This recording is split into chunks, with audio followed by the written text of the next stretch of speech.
Welcome to BVU Theater Remembers, the wit and wisdom of Shakespeare in replay. I'm Bethany Larson. And I'm David Walker. To commemorate Buena Vista Theater's department as it comes to an end, we're showing a series of past productions of Shakespeare's plays, accompanied by recent clips of theater alumni performing Shakespeare monologues and sharing memories of their time in the department. In this clip, alumnus Joe Titcomb reflects on some of his memories from BVU Theater. To be or not to be? That is the question. Whether 'tis nobler in the mind to suffer the slings and arrows of outrageous fortune, or to take arms against a sea of troubles and by opposing end them. To die, to sleep, no more. And by a sleep to say we end the heartache and thousand natural shocks that flesh is heir to. 'Tis a consummation devoutly to be wished. To die, to sleep perchance to dream. Aye, there's the rub. For in that sleep of death, what dreams may come, when we have shuffled off this mortal coil, must give us pause. There's the respect that makes calamity of so long life. For who would bear the whips and scorns of time, the oppressor's wrong, the proud man's contumely, the pangs of disprized love, the law's delay, the insolence of office, and the spurns the patient merit of the unworthy takes, when he himself might make his quietest make with a bare bodkin? Who would fardels bear, to grunt and sweat under a weary life, but that the dread of something after death, the undiscovered country, for whose bourne no traveller returns, puzzles the will, and makes us rather bear those ills we have than fly to others that we know not of. Thus conscience does make cowards of us all. And thus the native hue of resolution is sicklied o'er with the pale cast of thought, and enterprises of great pitch and moment with this regard their currents turn awry, and lose the name of action. Thank you. My name is Joe Titcomb. I am from the class of 2004. I know we were asked to share a memory, and I don't really have anything that really comes to mind. I have so many. I remember the sense of kind of like a feeling of home, of our own private club, our own little getaway, where I could just kind of shrug off whatever happened that day and just focus on one thing, and to spend time with people I really enjoyed spending time with. Working with Doc, I learned so much, and I still take it with me. Even when I, judge speech, I just have Doc in my head when I'm watching kids, perform. And so whether he, liked it or not, he was a mentor in a way to me. And I'm sure a mentor to many of us that knew him, and worked with him.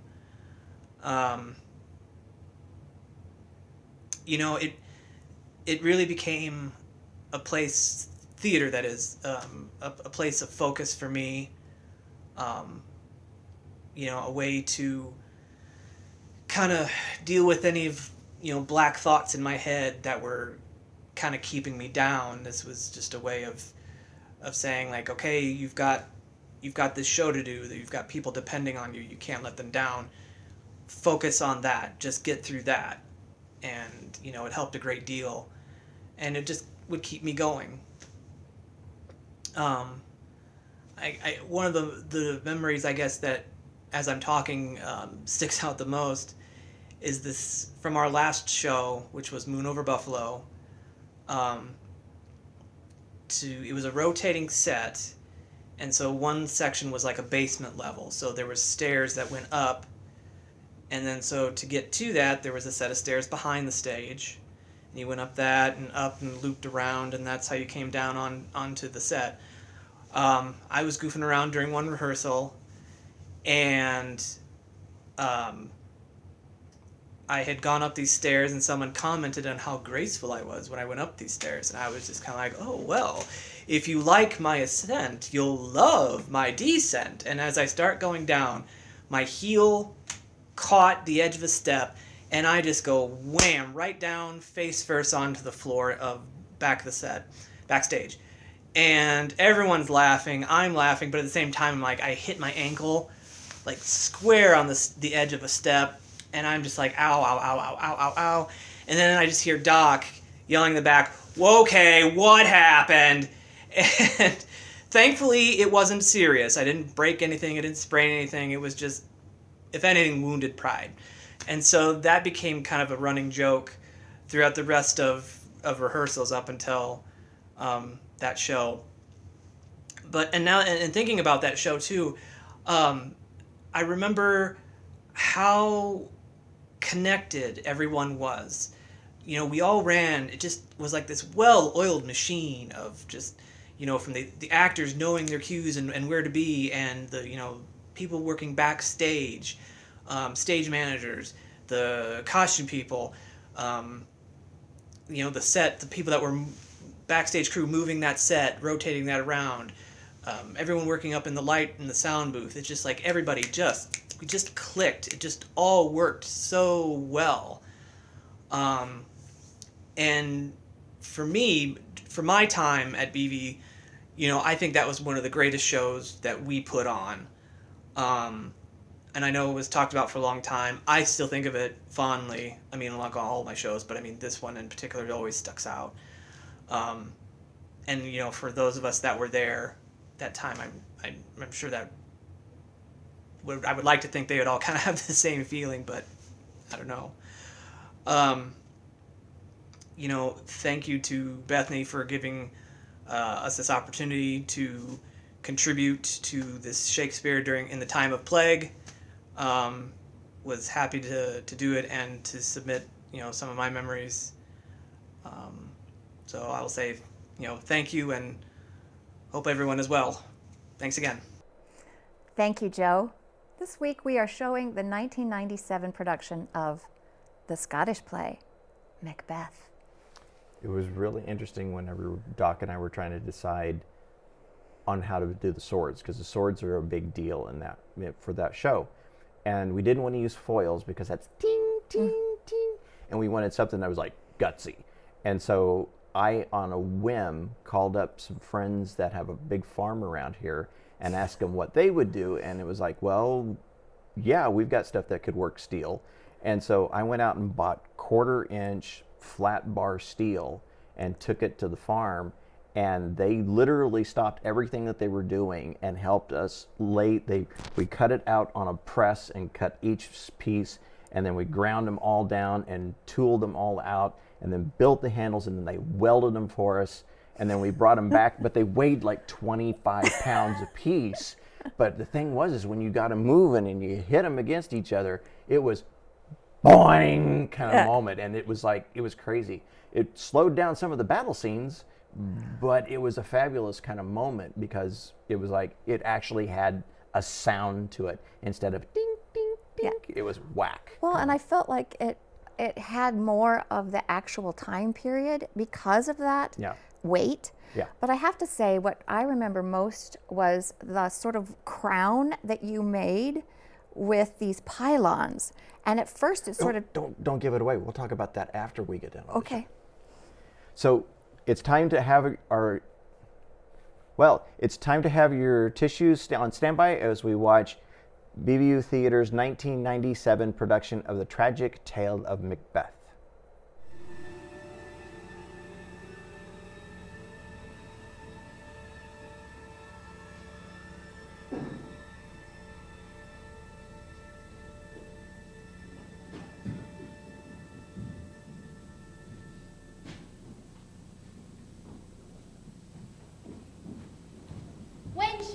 three meet again, in thunder, lightning, or in rain.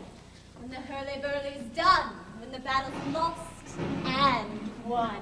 That will e'er be the set of sun. Where the place? Upon the heath. There to meet with Macbeth. I come, Grimalkin, paddock call. A nun. Fair is foul and foul is fair. Hover through the fog and fill the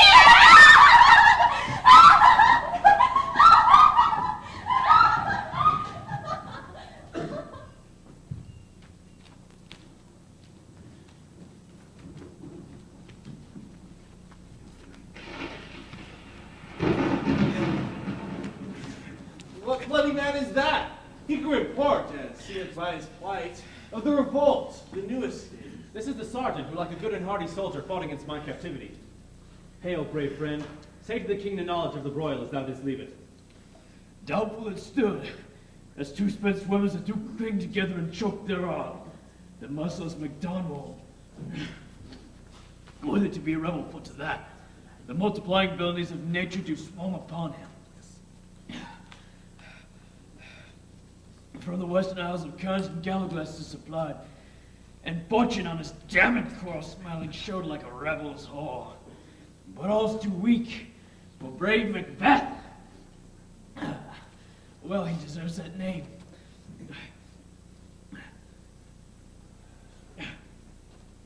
Disdaining fortune with his brandished steel, which smoked with bloody execution, like valor's minion, carved out his passage till he faced the slave. Which ne'er he shook hands nor bade farewell to him, till he unseamed him from the nave to the chops, and fixed his head upon our battlements. Oh, valiant cousin, worthy gentleman! As once the sun gains its reflection, shipwrecking storms and direful thunders break, so from that spring whence comfort seemed to come, discomfort swells. Mark, King of Scotland, mark. No sooner justice had with valor armed, compelled these skipping cons to trust their heels, but though Norwayan lord, surveying vantage with furbished arms and new supplies of men, began a fresh assault. He's made this night our captains Macbeth and Banquo. Yes, as sparrows eagles, or the hair of the lion. If I say sooth, I must report they were as cannons overcharged with double cracks, so they doubly redoubled their strikes upon the foe, except they meant to bathe in reeking wounds and memorize another Golgotha. I cannot tell, but I am faint. My gashes cry for help. So well thy words become thee as thy wounds. They smack of honor both. Go get him the surgeons.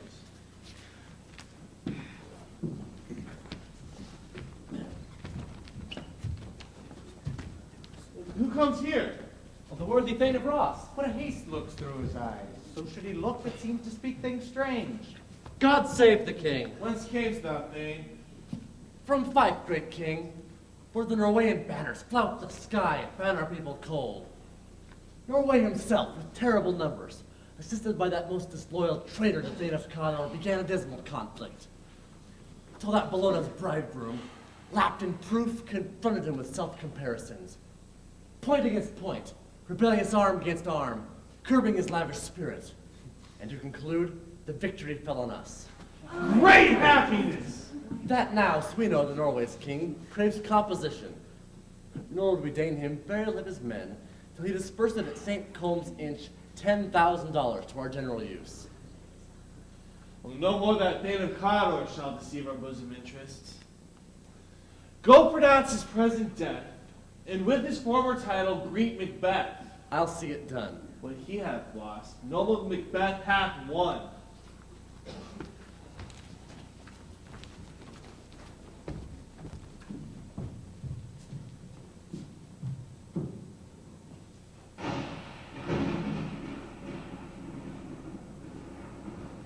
Where hast thou been, sister?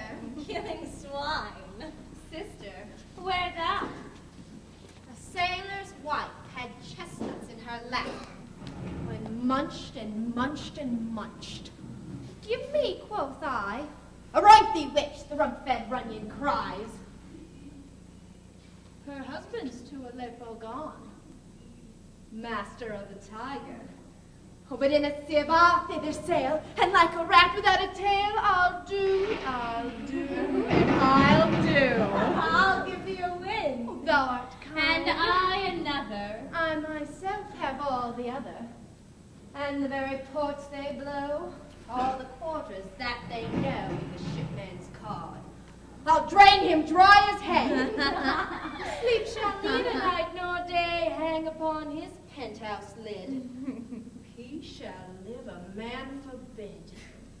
Weary 7 nights, 9 times 9. Shall he dwindle, peak, and pine? Though his bark cannot be lost, yet it shall be tempest-tossed. Look what I have. Oh, show me, show me. Here I have a pilot's thumb. Reckon his homeward he did come. A drum, a drum. Macbeth doth come. The weird sisters, hand in hand, posters of the sea and land, thus do go about, about, thrice to thine, and thrice to mine, and thrice again to make up 9. Peace, the charms wound up. So foul and fair a day I have not seen. How far is it to Fort? What are these? So withered and so wild in their attire, and look not like the inhabitants of the earth, yet are on it. Live you, or are you aught that man may question? You seem to understand me by each who wants a slender finger placing upon her pouty lips. You should be witches, and yet your figures forbid me to interpret that you are so. Speak, if you can. What are you? All hail Macbeth. Hail to thee, Thane of Glamis. All hail Macbeth. Hail to thee, Thane of Cawdor. All hail Macbeth. Who shalt be king hereafter? Good sir, why do you start and seem to fear things that do sound so fair? In the name of truth, are ye fantastical, or that which outwardly you seem? My noble partner, you greet with present grace and great prediction, of royal having and of noble hope. To me you speak not. If you can look into the seeds of time and tell which grain will grow and which will not, then speak then to me, who neither beg nor fear your favors nor your hate. Hail, hail, hail. Lesser than Macbeth, then greater. Not so happy, yet much happier. Thou shalt get kings, though thou be none. So all hail Macbeth and Banquo. Banquo and Macbeth, all hail. Stay, you imperfect speakers! But my cycle's death, I know, I am Thane of Glamis, but how of Cawdor? The Thane of Cawdor lives, a prosperous gentleman, and to be king stands not within the prospect of belief. Say, from whence you gain this strange intelligence, or why upon this blasted heath you stop away with such prophetic greeting. Speak! I charge you! The earth half bubbles as the water does, and these are of them. Whither have they vanished? Into the air, and what hath seemed corporal hath melted like breath. Would they had stayed! Will such things here as we do speak of? Or have we eaten of the insane root that takes to reason prisoner? Your children shall be kings. You shall be king. And Thane of Cawdor too, went it not so? The self-same tune in words. Who's there? The king hath happily received, Macbeth, the news of thy success. And when he reads thy personal venture in the rebel's sight, his wonders and his praises do contend which should be thine or his. Silence with that, in viewing with the rest of the self-same day, he finds thee in the stout Norwegian ranks, nothing afeard of what thyself did make, strange images of death. Thick as tale came post with post, and each did bear thy praises in his kingdom's great defense, and pour them down before him. We are sent here to give thee from our royal master thanks, only to herald thee into his sight, not to pay thee. And, for earnest of greater honor, he bade me from him call thee Thane of Cawdor. In which addition, hail, most worthy Thane, for it is thine. What? Can the devil speak true? The Thane of Cawdor lives. Why do you dress me in borrowed robes? Who was the Thane lives yet, but under heavy judgment bears that title which he deserves to lose? Whether he was combined with those of Norway, or did line the rebel with hidden help and vantage, or that with both labored in our country's rack, I know not. But treasons, capital, confessed, and proved, have overthrown him. Glamis and Thane of Cawdor. The greatest is behind. Oh, thank you. Do you not think your children shall be kings when those who have given the Thane of Cawdor to me have promised no less to them? That trusted home might yet enkindle you into the crown, besides the Thane of Cawdor. But it's strange, and oftentimes to win us to our harms, the instruments of darkness tell us truths, win us with honest trifles to betray us in deepest consequence. Cousins, a word, I pray you. Two truths are told, as happy prologues to the swelling act of this imperial theme. I thank you, gentlemen. This supernatural soliciting cannot be ill, cannot be good. If ill, why hath it given me earnest of success, commencing in a truth? I am the Thane of Cawdor, and if good, why do I yield to that image, which doth unfix my hair, and make my seated heart knock at my ribs against the use of nature? Present thoughts are less than horrible imaginings, and my thoughts murder, which is yet but fantastical. Shake so my single state of man that function is smothered in surmise, and nothing is but what is not. Look how our partners wrapped. If chance will crown me king, why chance may crown me without my stir. New honors come upon him like our garments.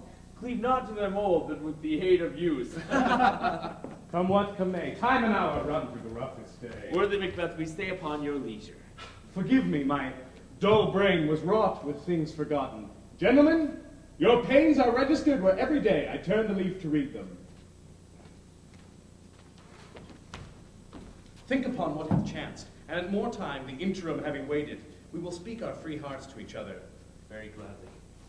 Till then, enough. Come, let us to the king.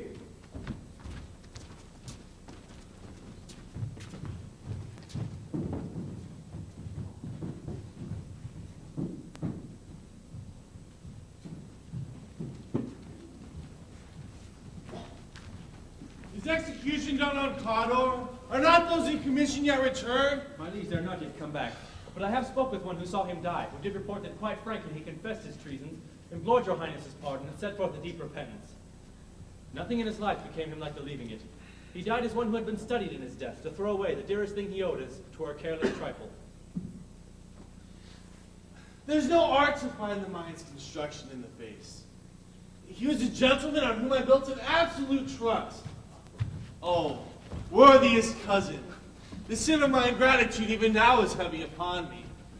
Thou art so far before that swiftest ring of recompense is slow to overtake thee. Whether thou had less deserved, that proportion both of thanks and payment might have been mine. Only I have to say, is more is thy due, than more than all can pay. The service and the loyalty I owe in doing it pays itself. Your Highness's duty is but to receive our duties, and our duties are to your throne and state, children and servants who do but what they should by doing everything safe toward your love and honor. Welcome hither. I have begun to plant thee, and shall labor to make thee full of growing. Noble Banquo, who has no less deserved, nor more to be known, no less to have done so, let me enfold thee and hold thee unto my heart. There I grow thus. The harvest is your own. My plenteous joys, wanton and fullness, seek to hide themselves in drops of sorrow. Sons, kinsmen, thanes, and those of you whose places are nearest, know that we shall establish our estate upon our eldest, Malcolm, whom we name hereafter Prince of Cumberland, which honor not accompanied invest him only, but signs of nobleness, like stars, shall shine upon all deservers.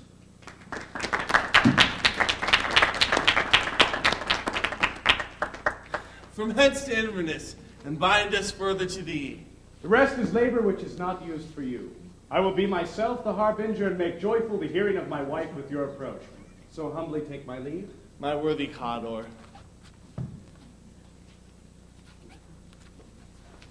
The Prince of Cumberland. Now that is a step upon which I must or leap or else fall. For in my way it lies. Stars, hide your fires. Let not night see my dark and deep desires. The eye, wink at the hand, and yet let it be that which the eye fears to see when it is done.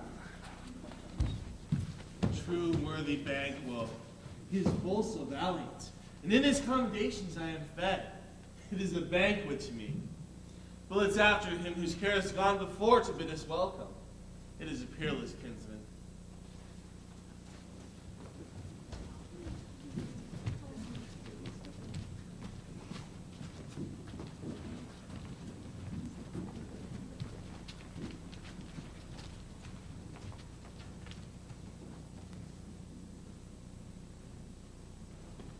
They met me in the day of success, and I've learned by the perfectest report they have more in them than mortal knowledge. As I burnt a desire to question them further, they made themselves into air, into which they vanished. As I stood wrapped in wonder of it, came missives from the king, who all held me Thane of Cador, by which title before these weird sisters saluted me, and referred me to the coming out of time with, "Hail King that shall be!" This I thought good to deliver thee, my dearest partner of greatness. Thou mightst not lose the joys of rejoicing by being ignorant of what greatness is promised thee. Lay it to thy heart, and farewell. Claim thou art, and Cador, and shall be what thou art promised. Yet, do I fear thy nature? It is too full of the milk of human kindness to catch the nearest way. Thou would be great, art not without ambition, but without the illness should attend it. Would thou wouldst highly, thou wouldst thou holily, would not play false, and yet wouldst wrongly win. Thou'dst have great calamities, that which cries, thus thou must do, if thou have it. And that which rather thou dost fear to do than wishes should be undone. Hide thee hither, that I may pour my spirits in thine ear, and chastise with the valor of my tongue all that impedes thee from the golden round. Its fate and metaphysical aid doth seem to have thee crowned with awe. What is your tidings? The king comes here tonight. Thou mad to say it. Is not thy master with him, who, or so, would have prepared for preparation? So please you, it is true. Our Thane is coming. One of my fellows who had the speed of him, who almost deaf for breath, had scarcely more than will make up his message. Give him tending. He brings great news. The raven himself is Horus, who croaks the fatal entrance of Duncan under my battlements. Come, you spirits that tend on mortal thoughts, unsex me here, and fill me from the crown to the toe, top full of direst cruelty. Make thick my blood. Stop up the access and passage to remorse, that no compunctuous visitings of nature shake my fell purpose, nor keep peace between the effect in it. Come to my woman's breast, and take my milk for gall, you murdering ministers, wherever in your sightless substances you wait on nature's mischief. Come, thick night, and pall thee in the deadest smoke of hell, that my keen knife not see the wound it makes, nor heaven peep through the blanket of the dark to cry, home, home! Great calamities, worthy Cador, greater by both, by the all hail hereafter. Thy letters have transported me from the ignorant present, and I feel now the future in the instant. My dearest love, Duncan comes here tonight. And one goes hence. Tomorrow, as he purposes. Never shall sun that morrow see. Your face, my Thane, is as a book, where men may read strange matters. To beguile the time, look like the time. Bear welcome in your hand, your eye, your tongue. Look like the innocent flower, but be the serpent under it. He who comes tonight must be attended for, and you shall put this night's great business into my dispatch. That for all our nights and days to come give solely sovereign sway and masterdom. We will speak further. Only look up clear. To alter favor ever is to fear. Leave all the rest to me.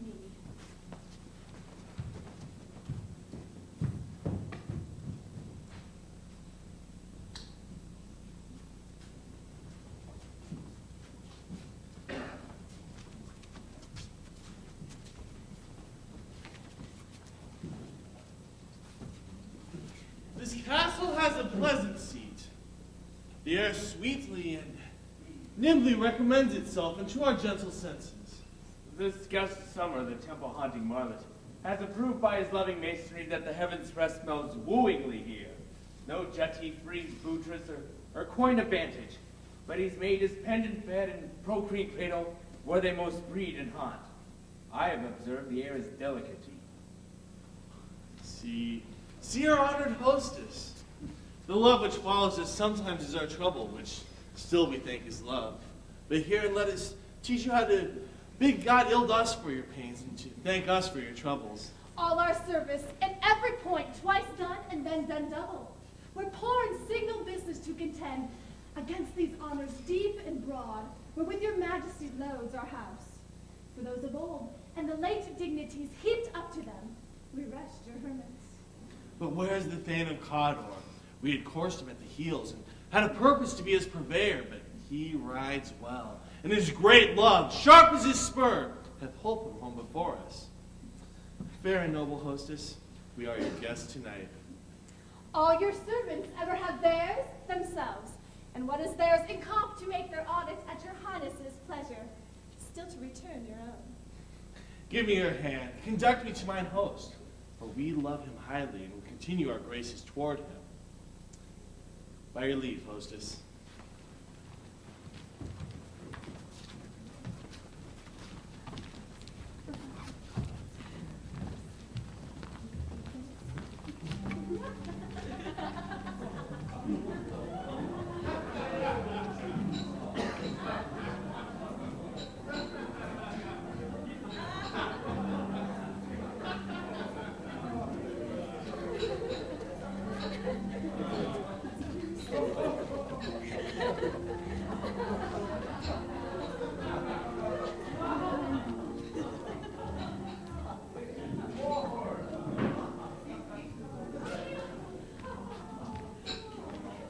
If it were done, well, 'tis done. 'Tis best it were done quickly. Oh, if this assassination could trammel up the consequence and catch with his surcease success, that but this blow would be the be-all and the end-all. Here, but here upon this bank and shoal of time, we would jump the life to come. But in these cases, we still have judgment here, that we but teach bloody instructions which being taught, return to plague the inventor. This even-handed justice commends the ingredients of our poisoned chalice to our own lips. He's here in double trust. First, as I am his kinsman and his subject, strong both against the deed, and then, as his host, who should against his murderer shut the door, not bear the knife myself. Besides, this Duncan hath borne his faculty so meek, hath been so clear in his great office, that his virtues shall plead like angels against the deep damnation of his taking off, and pity, like a naked newborn babe striding the blast, or heaven's cherubim horsed on the sightless couriers of the air, shall blow the deed in every eye, that tears shall drown the wind.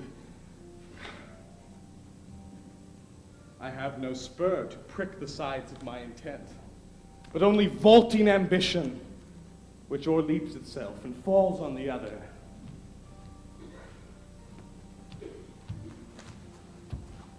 How now? What news? He is almost supped. Why have you left the chamber? Hath he asked for me? Know you not, he has. We will proceed no further in this business. He hath honored me of late, and I have won golden opinions from all sorts of people, which should be worn now in their newest gloss, not cast aside so soon. Was the hope drunk wherein you dressed yourself? Has it slept since? And wakes it now to look so green and pale at what it did so free.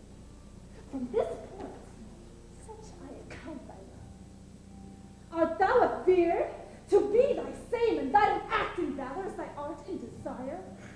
Wouldst thou have that which thou esteemest the ornament of life, and live a coward in thine own esteem, letting I dare not wait upon I would like a poor cat in the ass? Prithee, peace!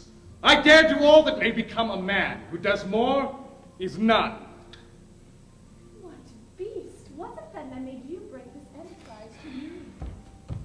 When you durst do it, then you were a man. And to be more than what you were, you would be so much more than man. Nor time nor place did then adhere, and yet you would make both. They have made themselves, and that the fittest of both unmake you. I have given him suck, and know how tender 'tis to love the babe that milks me. I, while it was smiling in my face, had plucked my nipple from its boneless gums and dashed its brains out, and I so sworn if you, as you have done to this. If we should fail. We fail? But screw your courage to the sticking place, and will not fail.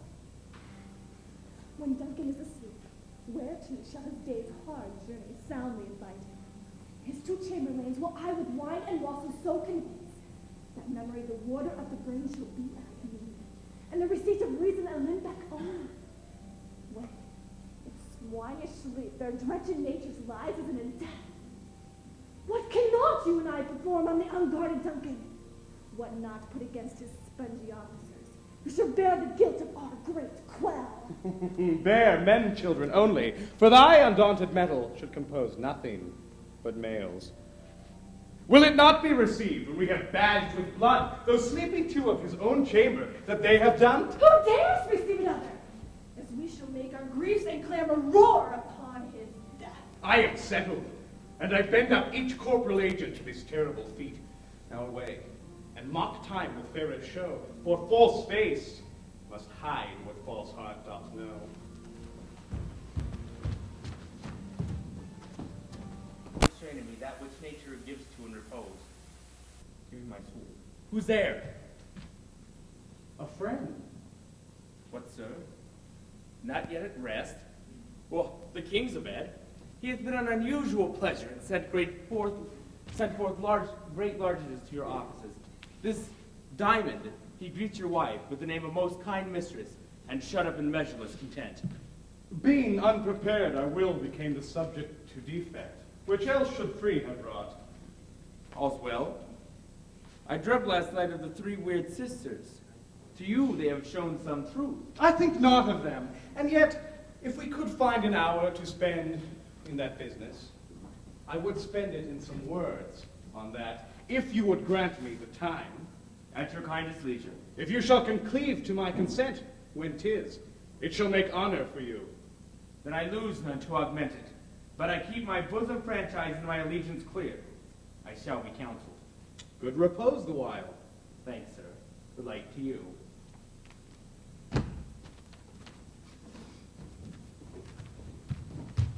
Go. Bid thy mistress when my drink is ready. She ring upon the bell. Get thee to bed.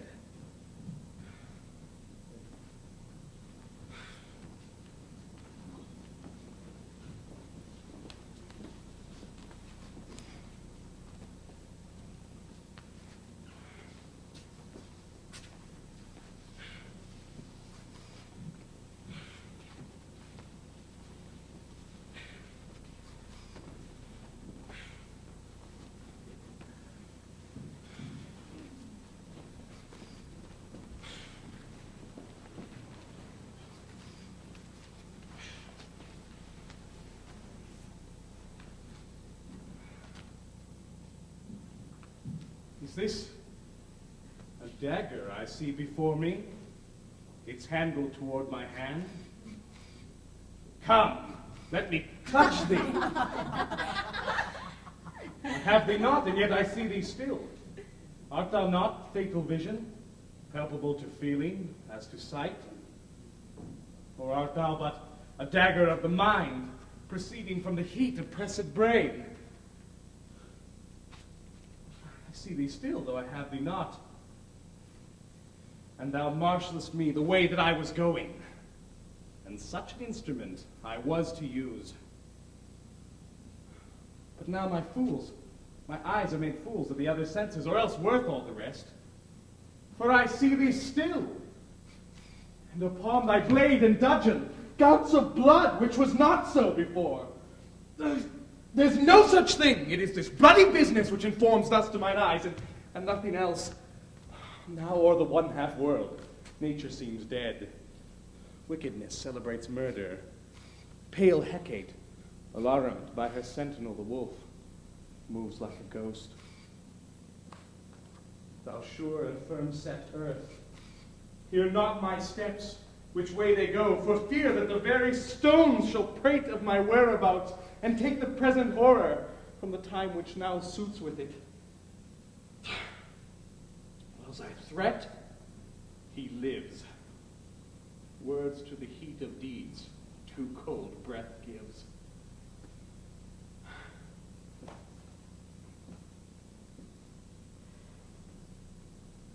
I go now, and it is done. Hear me not, Duncan, for this is thy knell, which summons thee to heaven or to hell.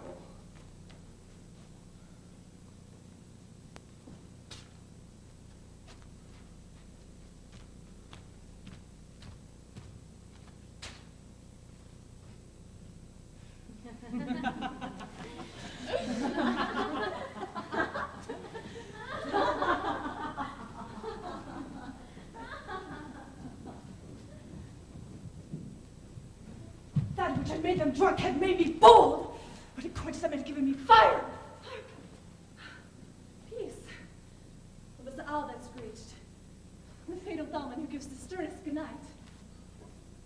He is about it. The doors are open and the servitor grooms do mock their charged with snores. I drug their possets, that death and nature do contend about them, whether they live or die. Who's there? What bull? Black. I'm afraid they have awakened, and 'tis not done. The attempt and not the deacon felt us. I laid the daggers ready. You could not miss him. Had he not resembled my father as he slept, I'd done it. My husband. I have done the deed. Didst thou hear a noise? I heard the owl scream and the crickets cry. Did not you speak? Where? Now? As I descended? I. Who lies in the second chamber? Donalbain. This is a sorry sight. A foolish thought to say a sorry sight. There's one did laugh in his sleep, and one cried murder, that they did wake each other, but they said their prayers and addressed them back to sleep. There are two lodged together. And one of them cried, God bless us, and amen the other, as if they had seen me with these hangman's hands, listening to their fears. I could not say amen when they did say God bless us. Consider it not so deeply. But wherefore could I not say amen? I have most need of blessing, and amen stuck in my throat. These deeds must not be thought after these ways, so it will make us mad. Methoughts I heard a voice cry, sleep no more. Macbeth, does murder sleep? And sleep, which knits up the raveled sleeve of care, the death of each day's life, chief nourisher of hurt minds, the chief course in life's great feast. What do you mean? Still, it cried sleep no more. To all the house, Glamis hath murdered sleep, so Cawdor shall sleep no more. Macbeth shall sleep no more. Who was it that those cried? Why, Worthy thane, you do unbend your noble strength to think so brain-sickly of things. Go and watch this filthy witness from your hand. Why have you brought the daggers from the place? They must lie there. Go carry them and smear the sleepy grooms with blood. I'm afraid of what I have done. Look on't again, I dare not. And for what purpose? Give me the daggers. The sleeping and the dead are but as pictures. 'Tis the eye of childhood that fears a painted devil. If he do bleed, I'll gild the faces of the sleepy grooms withal, for it must seem their guilt. Whence is that knocking? And how is't with me, when every noise appalls me? What hands are these? They pluck out mine eyeballs. Will all of great Neptune's oceans wash this blood from my hand? No.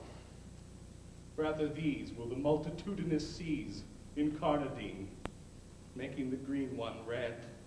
My hands are of your color, but I shame to wear a heart so white. There's a knocking at the south entry. Retire we to our chambers. A little water clears us of this deed. How easy is it then? Your constancy has left you unattended. Hark, more knocking. Get on your nightgown, lest occasion calls us and show us to be watchers. Be not lost so poorly in your thoughts. To know my deed, 'twere best not to know myself. Wake Duncan with thy knocking! I would thou couldst.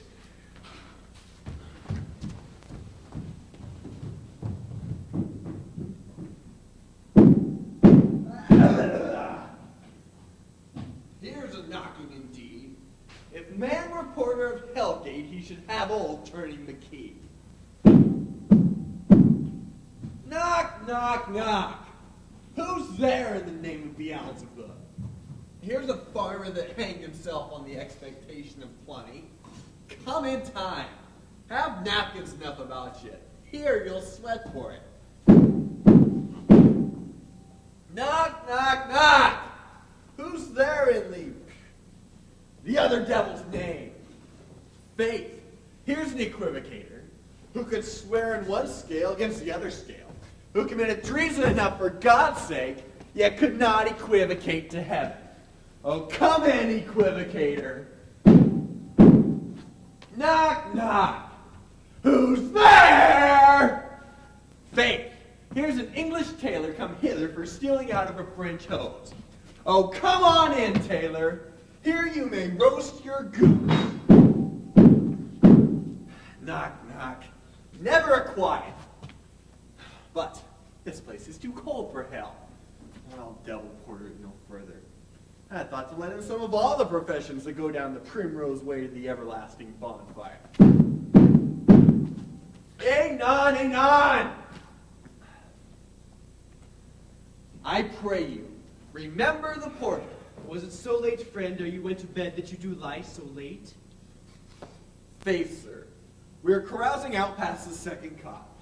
And drink, sir, is the great provoker of three things. And what three things does drink especially provoke? Marry, sir, nose painting, sleep, and urine. Urine? Oh, lechery, sir. It provokes and it unprovokes. It provokes the desire, but it takes away the performance. Therefore, much drink may be said to be an equivocator with lechery. It makes him and it mars him. It sets him on and it takes him off. Persuades him and disheartens him. Makes him stand to.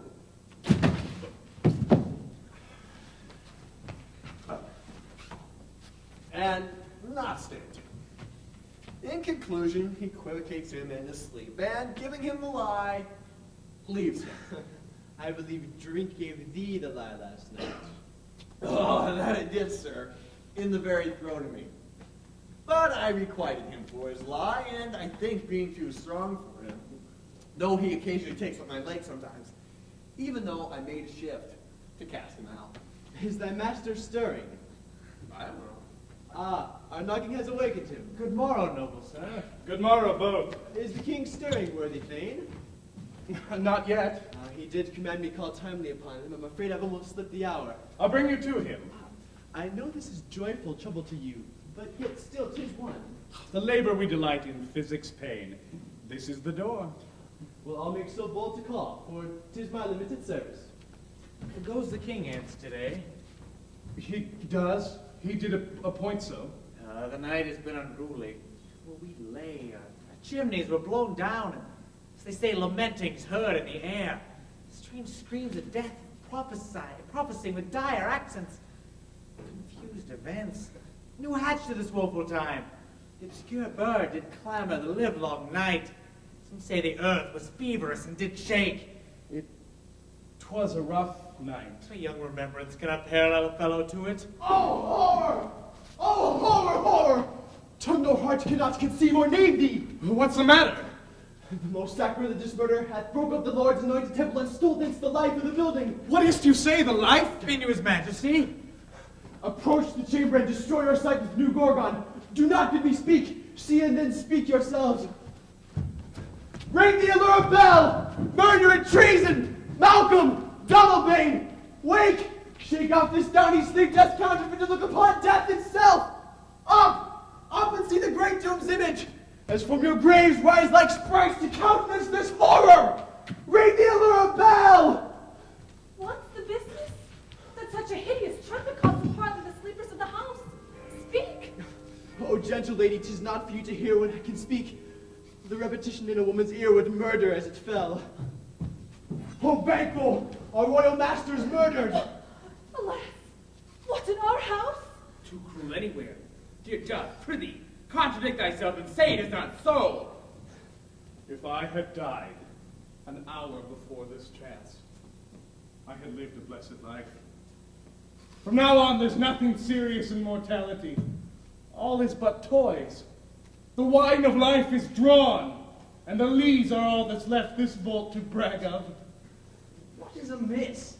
You are, and do not note. The head, the spring, the fountain, the very source of your blood is stopped. The very source of it is stopped. Your father's been murdered. By whom? Those of his own chamber, as it would seem, had done it. For their hands and faces were badged with blood. So the daggers which unwiped we found upon their pillows. Stared and seemed distracted. No man's life was to be trusted with them. Oh, and yet I do repent me of my fury that I did kill them. Wherefore did you so? Who can be wise and amazed, loyal and neutral in a moment? No man. My violent love outran the pause of reason. Oh, here lay Duncan, his golden skin laced with his silver blood, and his gashed stabs, an entrance for nature's wasteful ruin. There, the murderers, steeped in the colors of their trade, their daggers unmannerly breached with gore. Who could refrain, who had heart to love, and in that heart courage to make love known? Help me, Hess. Look to the lady. Why do we hold our tongues that most may claim this argument for ours? What should be spoken here? Where our fate, hidden in auger hole, may rush and seize us? Let's awake. Our tears are not yet brewed. Or our strong sorrow upon the foot of motion. Look to the lady. And when we have our naked frailties hid, then suffer exposure. Let us meet and question this most bloody of events, to know it further. Fears and scruples shake me. In the great hand of God I stand, and thence, in undivulged pretense I fight, of treasonous malice. And so do I. So all! Let's briefly put on manly readiness and meet in the hall together. Well contented.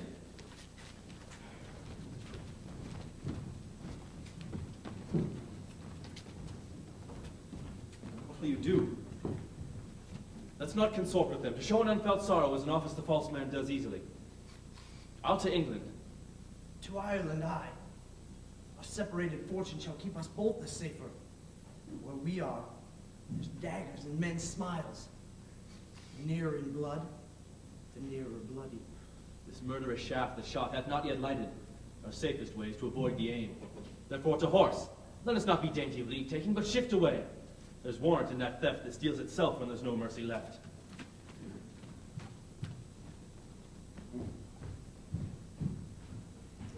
Threescore and 10 I can remember well, and within that volume of time I have seen hours dreadful and things strange, but this sore night hath trifled former knowings. Good mother, thou seest the heavens as trouble with man's act threatens the bloody stage. By the clock 'tis day, yet dark night strangles the traveling lamp. Is it night's predominance, or day's shame that darkness does the face of earth entomb, and living light should kiss it? 'Tis unnatural, like the deed that's done. On Tuesday last, a falcon, towering in her pride of place, was by a mousing owl hawked at and killed. And Duncan's horses, a thing most strange and certain. Beauteous and swift the means of their race, turned wild in nature, flung out, contending against obedience, as if to make war with mankind. 'Tis said they eat each other. They did, to the amazement of mine eyes that looked upon it. Here comes the good Macduff. How goes the world, sir, now? Why, see you not? Is it known who did this more than bloody deed? Those that Macbeth hath slain. Alas the day! What good could they pretend? They were suborned. Malcolm and Donalbain, the king's two sons, have fled, which puts them in suspicion of the deed. Against nature still, thriftless ambition that will raven up thine own life's means. Then 'tis like the sovereignty will fall upon Macbeth. He is already named and gone to Scone to be invested. Where is Duncan's body? Carried to Colmkill, sacred storehouse of his predecessors and guardian of their bones. Will you to Scone? No, cousin. I'll to Fife. Well, I'll thither. Well, may you see things well done there. Adieu, lest our robes be easier than our new. Farewell, mother. God's benison go with you, and those that would make good of bad and friend of foe.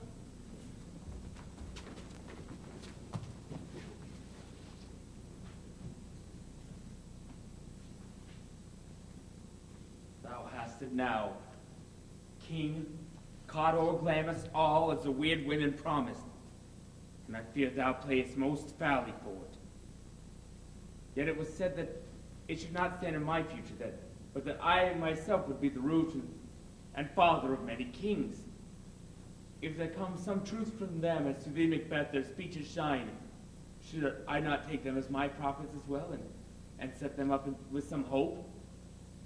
Hush, no more.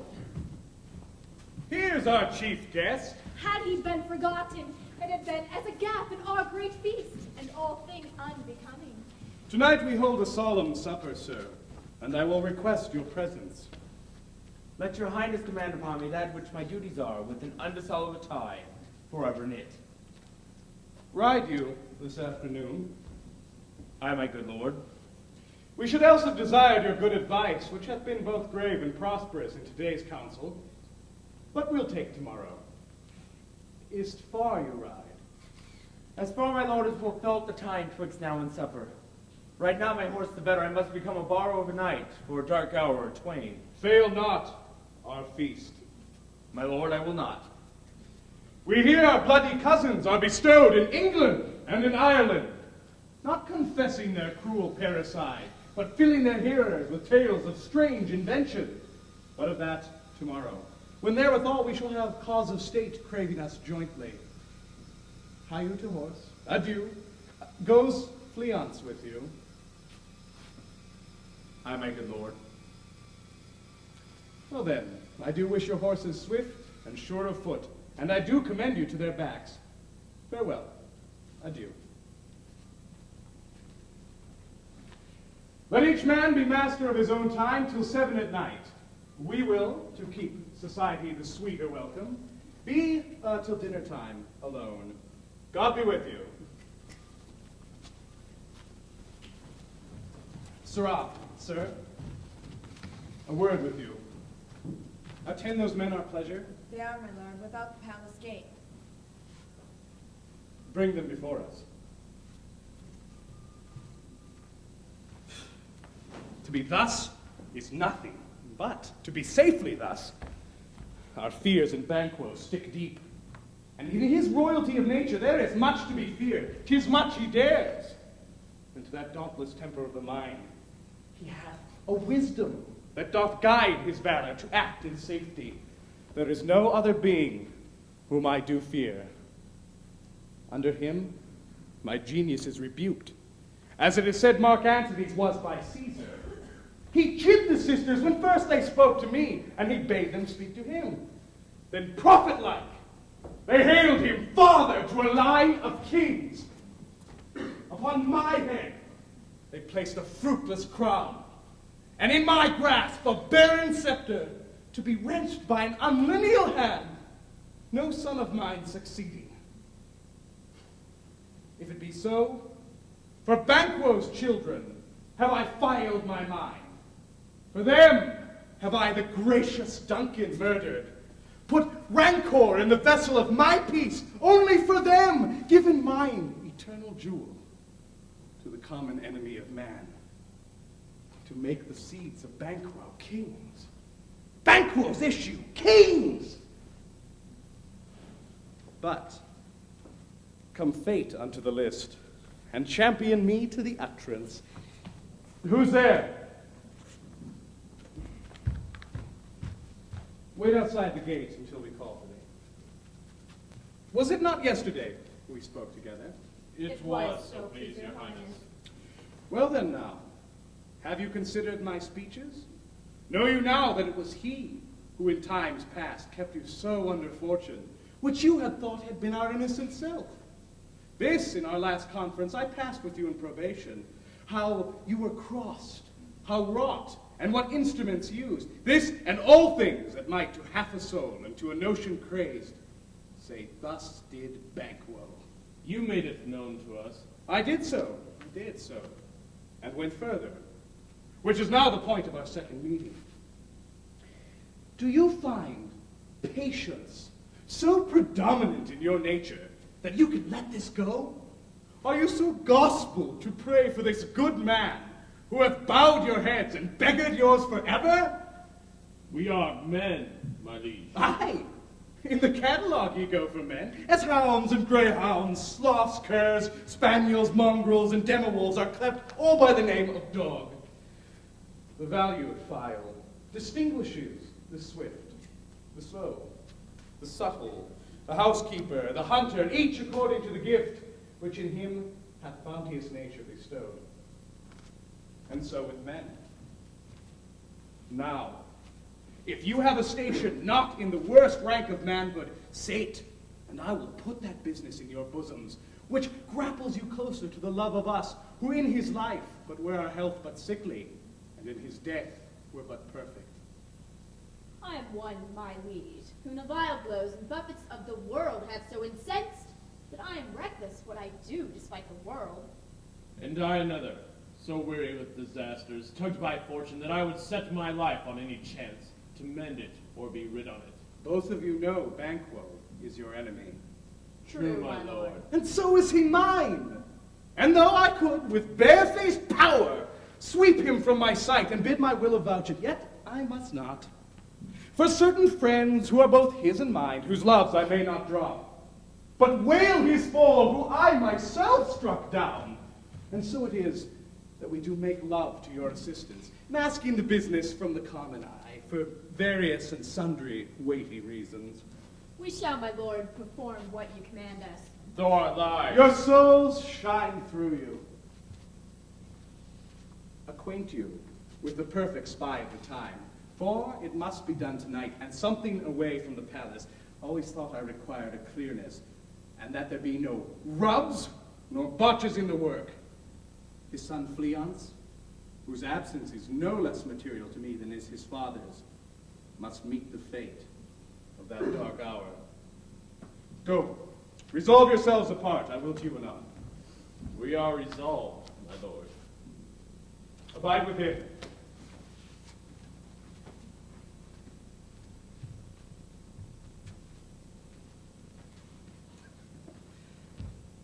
is done. Banquo, if thy soul's flight find heaven, it must find it tonight.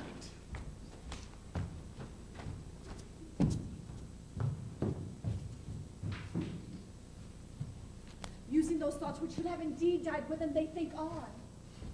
Things without all remedy should be without regard. What's done is done. We have scorched the snake, not killed it. She will close and be herself, whilst our poor Malice remains in danger of her former tooth.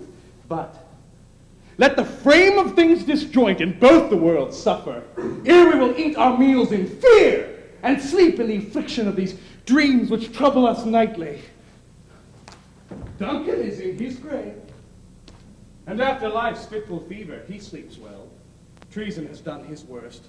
Nor steel, nor poison, nor malice domestic, nor domestic levy, nothing can touch him further. Come, gentle, my lord. Sleek over your rugged looks. Be bright and jovial among your guests tonight. So will I, my love, and so I pray be you. Present remembrance to Banquo. Present him eminence, both in eye and tongue. Unsafe the while we must, in these flattering streams, lave our honors, and make our faces vizards to our hearts, disguising what they are. You must leave this! Full of scorpions is my mind tonight, dear wife. Thou knowst that Banquo and his fleance lives. But in them nature's copies not in turn. Well, there's comfort yet. They are assailable, so then be thou jocund. Ere the bat hath flown his cloistered flight, ere to black Hecate summons, the shard-born beetle with his drowsy yawning peal hath hung, there shall be done a deed of dreadful note. What's to be done? Be innocent of the knowledge, dearest Chuck, till thou plots the deed. Come, sealing night, and scarf up the pitiful and tender eye of day. Tear to pieces and cancel that bond which keeps me pale, like thickens when the crow wings his way to the rooky wood. Good things of day begin to droop and drowse, while night's black agents to their praise do rouse. Thou marvelest at my words, but keep thee still. Things bad begun make good themselves by ill. So prithee, go with me.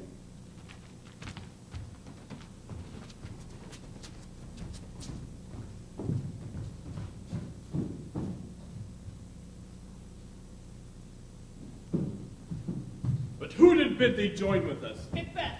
He needs not our mistrust, since he delivers our offices and what we have to do to the direction just. Then stand with us. The west yet glimmers with some streaks of day.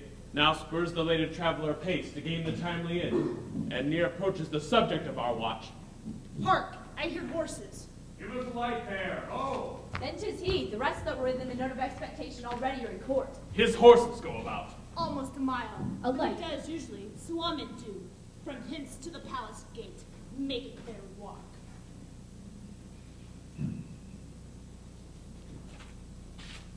It will be rain tonight. Let it come down! Oh, treachery! Fly! Fly, good plants! Fly! Fly! Thou mayest revenge, oh slave.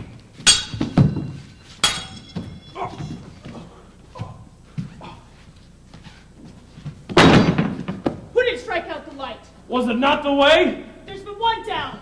The sun is fled. We've lost the best half of our fare.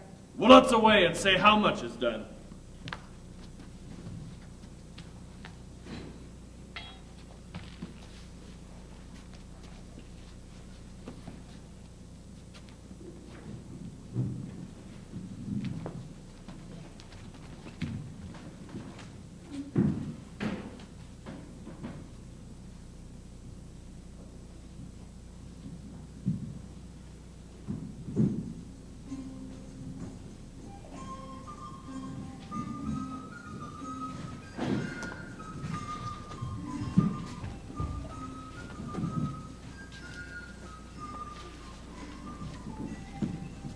You know your own degrees. Sit down. At the first and the last, the hearty welcome. Thanks to your majesty. Our hostess keeps her seat, but in best time we will require her welcome. Pronounce it for me, sir, to all our friends. For my heart speaks. They are welcome. See that they encounter thee with love in thy hearts. Both sides are even. I will sit to the midst of the table. Be large in mirth. Anon we will drink and measure the table round.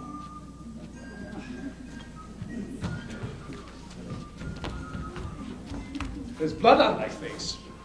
'Tis Banquo's then. 'Tis better thee without than he within. Is he dispatched? My lord, his throat is cut. That I did for him. Oh, thou art the best of cutthroats, and yet he's good that did the like for Fleance. If thou didst it, thou art the non-peril. Most royal sir, Fleance escaped. Then comes my fit again. I had else been perfect, whole as the marble, founded as the rock, as broad and general as the casing air. But now I am cabined, confined, cribbed into saucy doubts and fears. But Banquo's safe. Aye, my good lord. Safe in the ditch he bides, with 20 trench gashes on his head, the least a death to nature. Thanks for that. Now get thee hence. We'll hear ourselves again tomorrow. My royal lord, you do not give the cheer. The feast is sold, that is not often vouched. Why, 'tis a making, 'tis given with welcome. To feed were best at home from thence. The sauce to meat is ceremony. Meeting were bare without it. Sweet remembrancer. Now let good appetite wait on digestion and health on both. May it please your highness. Sit. Here have we now the honor of our country roofed, were the graced person of our Banquo present. Whom may I rather challenge for unkindness than pity for mischance? His absence lays blame upon his promise. Please it your highness to grace us with the royal company.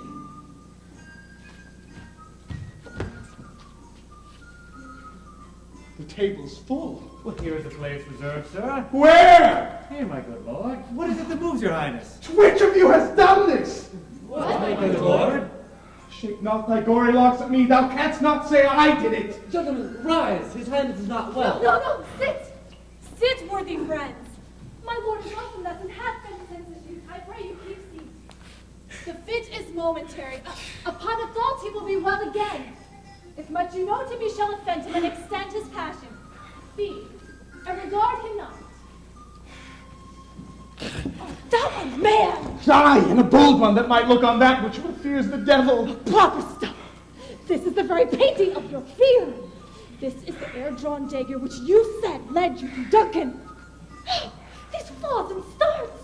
Impostors to true fear would well become a woman's story at a winter's fire authorized by her grandams.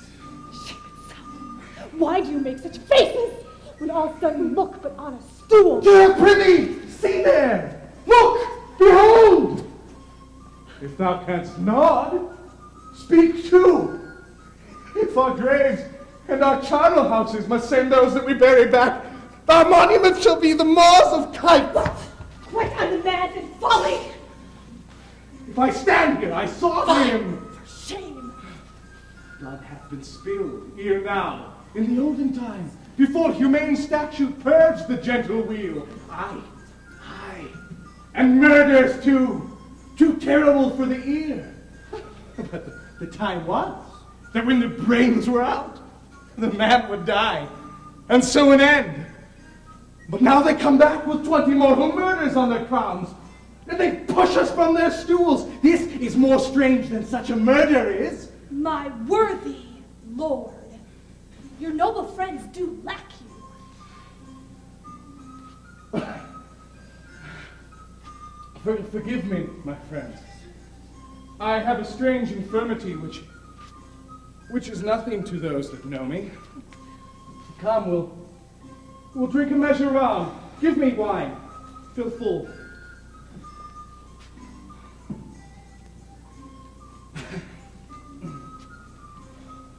To the general health of the whole table, and to our dear friend Banquo, whom we miss. Would that he were here. To him, and to all to all, we drink. Our duties and the pledge. Devot! Quit my sight. Thou hast no marrow in thy bones. Thy blood is cold, and thou hast no speculation in those eyes that thou dost glare with. Consider this, good friends, but as a thing of custom. 'Tis no other. only spoils the pleasure of the time. What?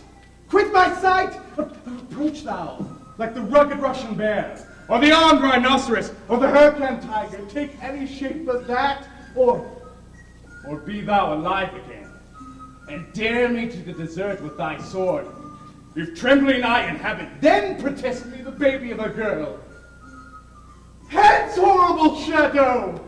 Unreal mockery, hence!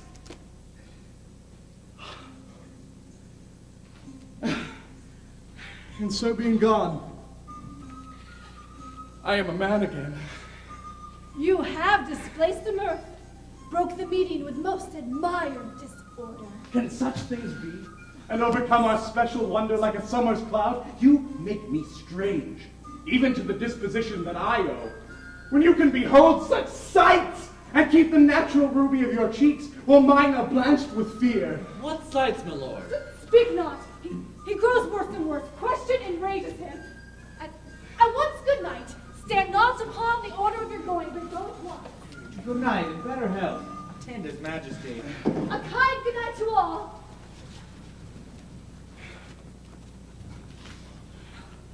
It will have blood, they say. Blood will have blood. Trees have been known to move, rocks to speak. Augurs have by magpies and understood relations made known the secretest man of blood. What is the night? Almost at hours of morning, which is which? How sayest thou that Macbeth denies his person at our great bidding? Did thou send to him, sir? I hear it, by the way. But I will send, there's not one of them, but that in his house I keep a servant feed. I will, tomorrow. And betimes I will, to the weird sisters, for I am bent to know by the worst means the worst. For mine own good, all other causes must give way. I am stamped so in blood, that should I go in no more, coming back were as tedious as going over. Strange things I have in mind, which will to hand, which must be acted ere they be scanned. You lack the seasons of all natures. Sleep. Come. We will to sleep. My strange and self-abuse is the initiate want of hard use. We are but yet young indeed.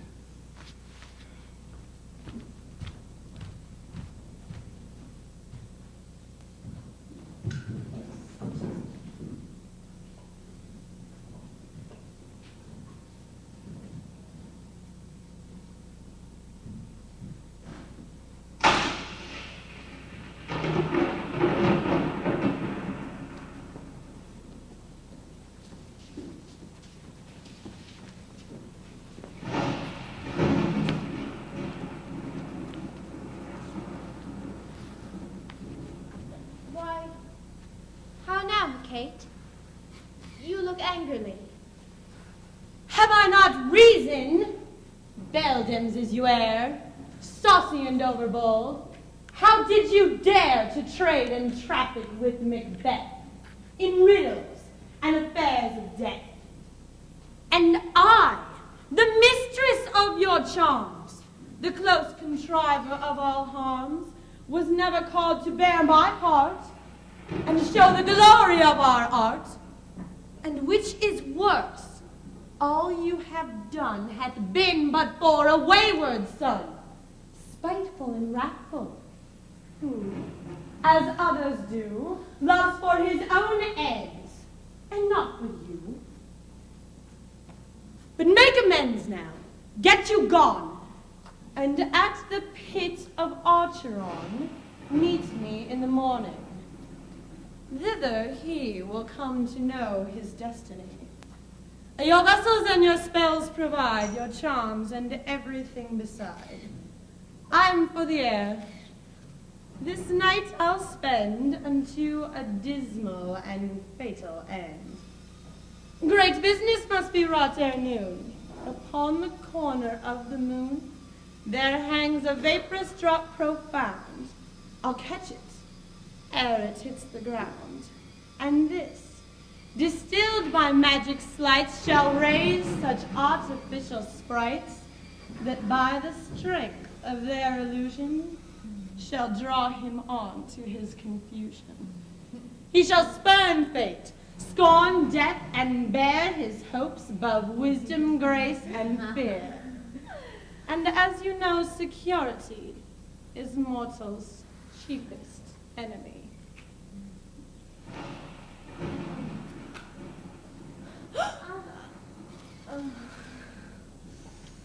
Hark, I am called. My little spirit, see, sits on a foggy cloud and stays for me. Come, let's make haste.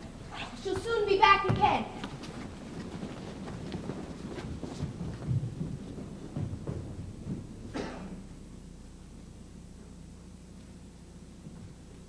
My former speeches have but hit your thoughts, which can interpret only further. Only I do say, things have been strangely born. The gracious Duncan was pitied Macbeth. Marry, he was dead. The right and valiant banquer walked too late, for whom you may say, if it please you, fleance killed, for fleance fled. Men should not walk too late. Who cannot want the thought? How monstrous it was for Malcolm and for Donalbain to kill their gracious father. Damn it, fact! Did it not grieve Macbeth? Did he not straight in pious rage the two delinquents tear, those slaves of drink and thralls asleep? Was not that nobly done? Aye, and the wisely too. 'Twould have angered any heart alive to hear the men deny it. So that I say he has borne things well. And I do think that if Duncan's son's under his keys, and it please heaven he shall not, they should find what it were to kill a father. So should fleance. But peace! From broad words, because he failed his presence at the tyrant's feast. I hear Macduff lives in disgrace. Sir, can you tell me where he bestows himself? The son of Duncan, from whom this tyrant holds the due of birth, lives in the English court, and is received of the most pious Edward, with such grace that the malevolence of fortune nothing takes from his high respect. Thither Macduff is gone to pray the holy king, upon his aid to wake Northumberland and warlike Seward, that by the help of these, with him above to ratify the work, we may again give to our tables meat, sleep to our nights, free from our feasts and banquets bloody knives, do faithful homage and receive free honors, all which we pine for now. And this report hath so exasperate the king that he prepares for some attempt of war. Sent he to Macduff? He did, and with an absolute, sir, not I. The cloudy messenger turns me his back and hums as one who says, you'll rue the time that clogs me with this answer. That well might advise him to a caution, to hold what distance his wisdom may provide. Some holy angel fly to the court of England, and unfold its message ere he come. A swift blessing unfold upon this our suffering country, under our hand accursed. I'll send my prayers with him.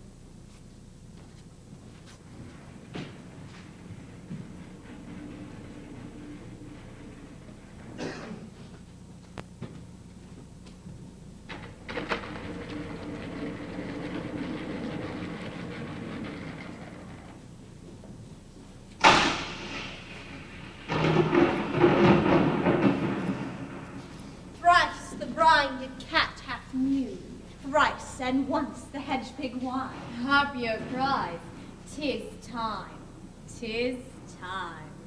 Round about the cauldron go, in the poisoned entrails throw.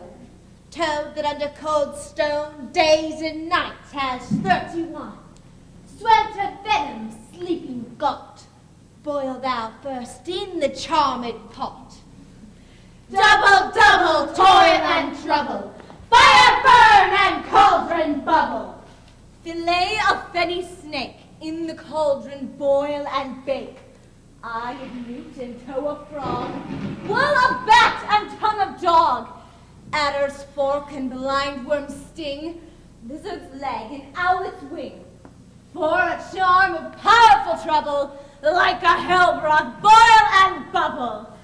Double, double toil and trouble, fire burn and cauldron bubble, scale of dragon, tooth of wolf, witch's mummy, maw and gulf of the ravened salt sea shark, root of hemlock digged in the dark, liver of a blaspheming Jew, gall of goat and slips of yew, slivered in the moon's eclipse, nose of Turk and tartar lips, finger of a burst strangled babe, ditch delivered by a drab, make the gruel thick and slab, add thereto a tiger's chaldron, for the ingredients of our cauldron.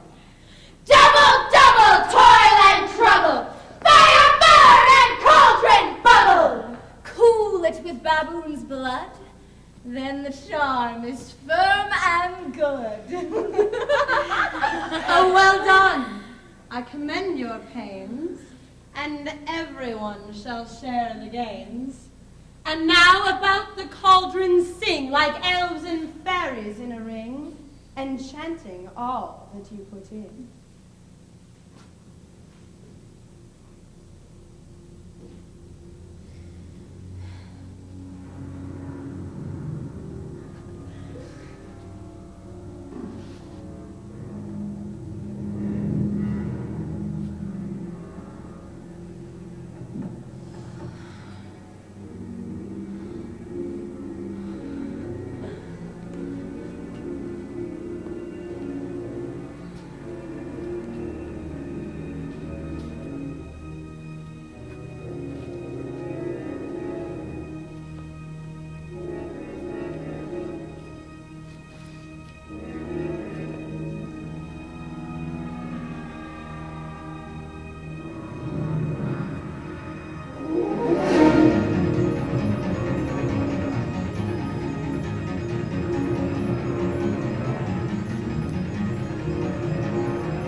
Secret midnight hags. What is't you do? A deed without a name. I conjure you, by that which you profess, howe'er you came to know it. Answer me what I ask of you. Though you untie the winds to fight against the churches, though yeasty waves confound and swallow navigation up, though bladed corn be lodged and trees blown down, though castles topple on their warders' heads, though palaces and pyramids do slope their heads to their foundations, even till destruction sicken, answer me what I ask of you. Speak. Demand. We'll answer. Say if thou'dst rather hear it from our mouths, or from our masters. Call him. Let me see him. Pour in sow's blood that hath eaten her nine, Pharaoh. Grease that's sweating from the murderers, give it, throw into the flame. Come high or low, thyself an office deftly show. Thou unknown power! Knows thy thought. Hear his speech, but say thou not. Macbeth, Macbeth, Macbeth. Beware Macduff, beware the Thane of Fife. Dismiss me, enough. Whate'er thou art, for thy good caution, thanks. For thou hast harped my fear aright. But one word more! Oh, he will not be commanded. Come, here is another. more potent than the first. Macbeth, Macbeth, Macbeth. Had I 3 ears, I would hear thee. Be bloody, bold, and resolute. Laugh to scorn the power of man, for none of woman born shall harm Macbeth. Well, then live, Macduff. What need I fear of thee? And yet, I will make assurance double sure, and take a bond of fate. Thou shalt not live, that I may tell pale-hearted fear. It lies in sleep in spite of thunder.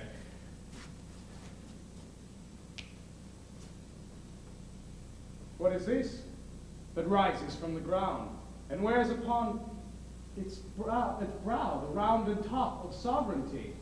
Listen, but speak not to it. He lion mettled, proud, and take no care. Who shakes, who frets, or where conspirers err. Macbeth shall never vanquished be, till great Burnham Wood to high Dunsinane Hill shall come against him. Well, that will never be. Who can impress the forest, bid the earth-bound tree unfix his root? Sweet boatman's good. Rebellious dead rise never till Burnham Wood rise, and so our high-placed Macbeth shall live the lease of nature and pay his breath to time and mortal custom. And yet my heart throbs to know one thing more. Tell me, if your art can tell so much, will Banquo's issue ever reign in this kingdom? Seek to know no more. I will be satisfied! Deny me this, and an eternal curse shall fall on you! What is this cauldron, and what is this noise? Show! Show! Show! Show his eyes and grieve his heart. Come like shadows, so depart. Thou art too much like the spirit of Banquo, and thy crown does sear mine eyeballs. And thou gold-brown brow, is like the first, and a third is like the former. You filthy hags! Why'd you show me this? A fourth! A stark eyes! What? Will this line stretch out to the crack of doom? A seventh! I will see no more! And yet an eighth appears who shows me many more. And in the glass some who twofold balls and treble scepters carry. And now I know 'tis true. For the blood bolter's Banquo smiles at me, and he points to them for his. What? Is this so? Aye, sir. All this is so. But why stands Macbeth thus amazedly? Come, sisters, cheer we up his sprites, and show the best of our delights. I'll charm the air to give a sound, for you perform your anteground, that this great king may kindly say, our duties did his welcome pay.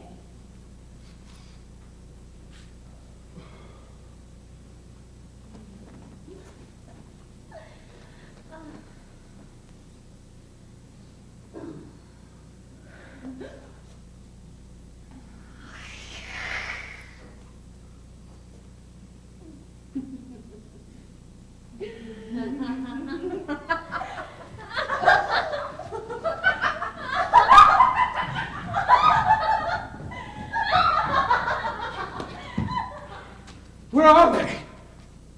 Gone. Let this hour stand I accursed in the calendar. Come in without there! What's your grace's will? Saw you the weird sisters? No, my lord. Came they not by you?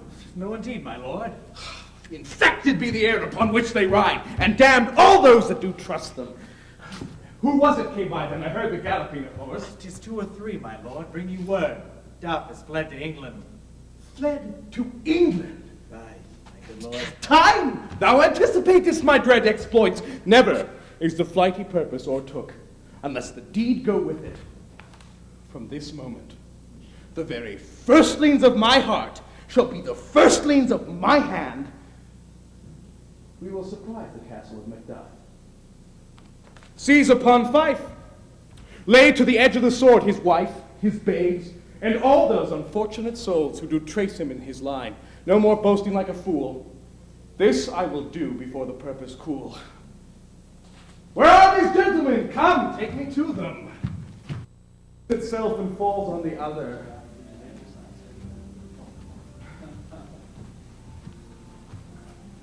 How now? What news? He has almost supped.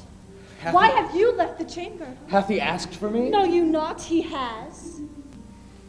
We will proceed no further in this business. He hath honored me of late, and I have won golden opinions from all sorts of people, which should be worn now in their newest gloss, not cast aside so soon. Was the hope drunk wherein you dressed yourself? Has it slept since? And wakes it now to look so green and pale than what it did so freely. From this point, such I account thy love. Art thou afeard? To be thy same in thy own act and valor as thy art and desire? Wouldst thou have that which thou esteemest the ornament of life, and the coward in thine own esteem, letting I dare not wait upon I would, like the poor cat in the attic? Prithee, peace! Must not. He wants the natural touch. For the poor wren, the most diminutive of birds, will fight her young ones in the nest against the owl. All is the fear, and nothing is the love. So little is the wisdom where the flight so runs against all reason. My dearest coz, I pray you, school yourself. But for your husband, he is noble, wise, judicious, and best knows the fits of the season. I dare not speak much further, but cruel are the times when we are traitors, do not know ourselves. When we hold rumor for what we fear, we know not what we fear, but float upon a wild and violent sea each way and none. I take my leave of you. Shall not be long, but I'll be here again. Things that worst will cease, else climb upward to what they were before. My pretty cousin, blessing upon you. Fathered she is in, yet she's fatherless. I am so much a fool should I stay longer. It would be my disgrace and your discomfort. I take my leave at once.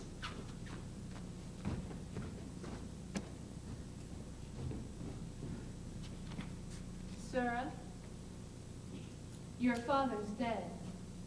What will you do now? How will you live? As birds do, Mother. What with worms and flies? With what I get, I mean, and so do they. Oh, poor bird. Thou'dst never fear the net nor line, the pitfall nor the gin. Why should I, Mother? Poor birds they're not set for. My father's not dead, for all you're saying. Yes, he is dead. How wilt thou do for a father? Nay, how will thou do for a husband? Why, I can buy me 20 at any market. Then you'll buy him to sell again. Now thou speakest with all thy wit, and yet in faith wit enough for thee. Was my father a traitor, Mother? Aye, that he was. What is a traitor? Why, one that swears and lies. And be all traitors that do so? Everyone that does so is a traitor and must be hanged. And must they all be hanged that swear and lie? Every one. Who must hang them? Why, the honest men. Then the liars and swearers are fools, for there are liars and swearers enough to beat the honest men and hang up them. No, God help thee, poor monkey. But how wilt thou do for a father? If he were dead, you'd weep for him. If you would not, it were a good sign I should quickly have a new father. Poor prattler, how thou talkest. Bless you, fair dame. I am not too null, nor in your state of honor I'm perfect. I fear some danger does approach you nearly. If you will take a homely woman's advice, be not down to your heads with your little ones. To frighten thus, methinks I am too savage. To do worse to you were fell cruelty, which is too naughty a person. Heaven preserve you, I dare abide no longer. Whither should I fly? I have done no harm. I remember now I am in this earthly world where to do harm is often laudable. To do good sometimes accounted dangerous folly. Then why, alas, do I put up this womanly defense to say I have done no harm? What are these faces? Where's your husband? I hope in no place so unsanctified as such as thou mayst find him. He is a traitor! Thou liest, thou shake-haired villain! What, you egg? You cry of treachery! He is killing Mother. Run away. I beg you.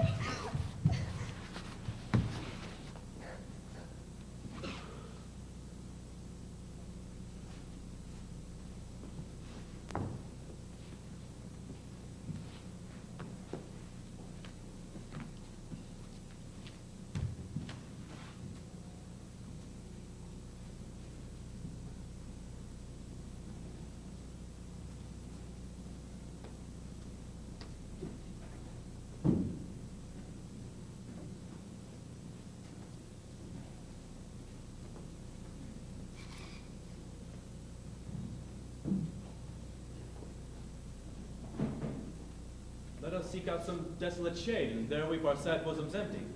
Let us rather hold fast the mortal sword, and like good men bestride in our downfalls birth them.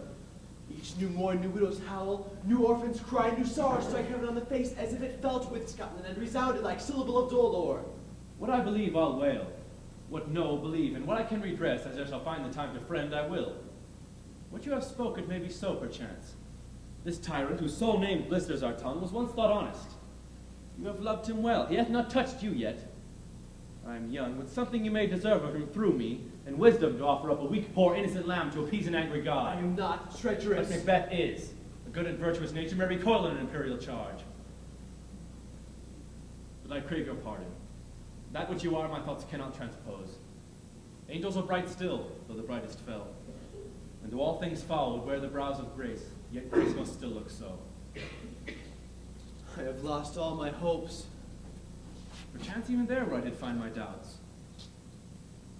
Why in that rawness left you wife and child, those precious motives, those strong knots of love, without leave taking? I pray you, let not my jealousies be your dishonors, but mine own safeties. You may be rightly just, whatever I shall think. Bleed, bleed, poor country. Great tyranny, lay thou thy basest shore, for goodness dare not check thee. Wear thou thy wrongs. Thy title is afeard. Fare thee well. I would not be the villain that thou think'st, for all the space that's in a tyrant's grasp, and the rich east to boot. Be not offended. I speak not as an absolute fear of you.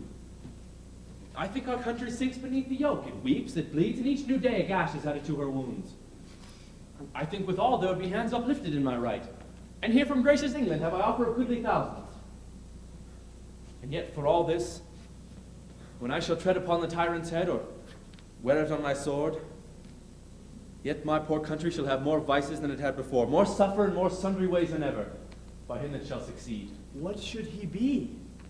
It is myself, I mean, in whom I know all the particulars of vice so grafted that when they shall be opened, black Macbeth will seem as pure as snow, and the poor state esteem him as a lamb, being compared with my confineless harms. Not in the legions of horrid hell can come a devil more damned in evils to top Macbeth. I grant him bloody, luxurious, avaricious, false, deceitful, sudden, malicious, smacking of every sin that has a name, but there's no bottom, none in my voluptuousness. Your wives, your daughters, your maids, and your matrons could not fill up the cistern of my lust. In my desire all continent impediments would o'erbear that did oppose my will. Better Macbeth than such a one to reign.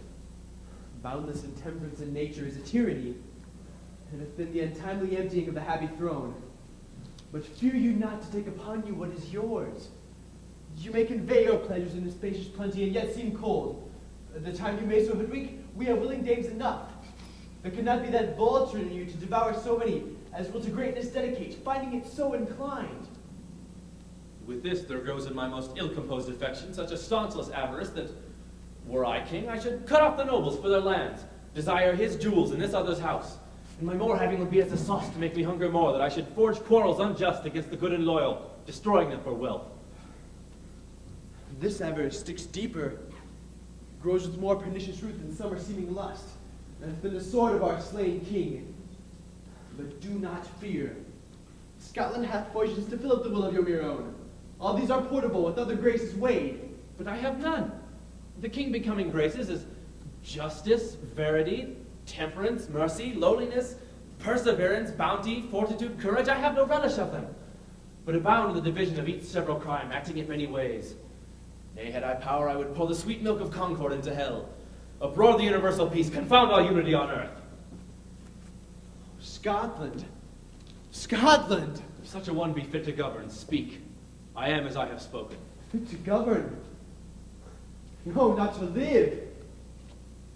O nation miserable, with an untitled tyrant's bloody scepter, when shalt thou see thy wholesome days again, such that the truest and tradition of his throne stands accursed and is blasphemy his breed? Your father was a most sainted king. The mother that bore thee, often upon her knees than on her feet, died every day she lived.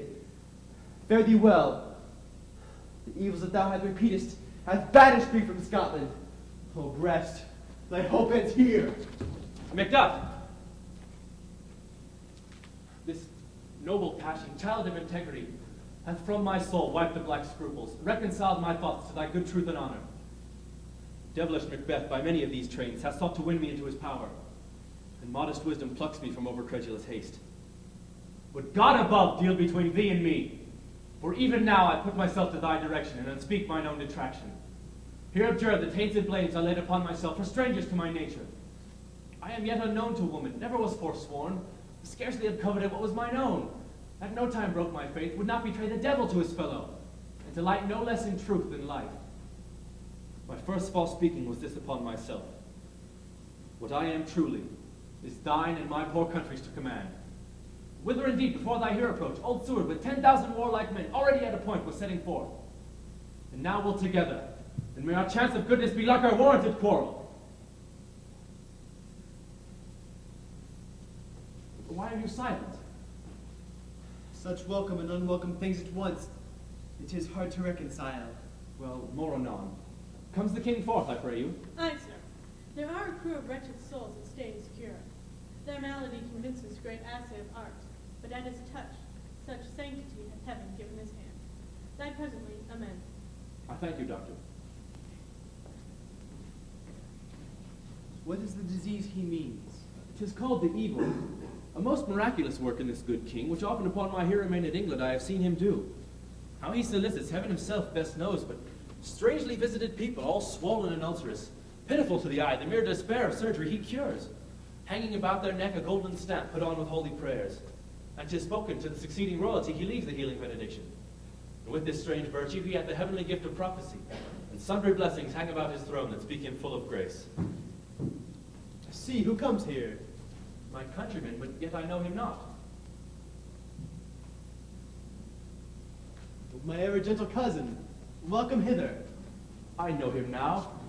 Good God betimes remove the means that make us strangers. Sir, amen. Stand Scotland where it did. Alas, poor country, almost afraid to know itself. It cannot be called our mother, but our grave. For nothing but who knows nothing has once seen us smile. For sighs, shrieks, and groans that rend the air are made, not marked. Where violent sorrow seems a modern ecstasy. The dead men's knell is there scarce asked for who, and good men's lives expire before the flowers in their caps, dying or ere they sicken. No relation too nice, and yet too true. What's the newest grief? That of an hour's age doth hiss the speaker. Each minute seems a new one. How does my wife? Well, why, well. And all my children? Well, too. And that tyrant is not battered at their peace.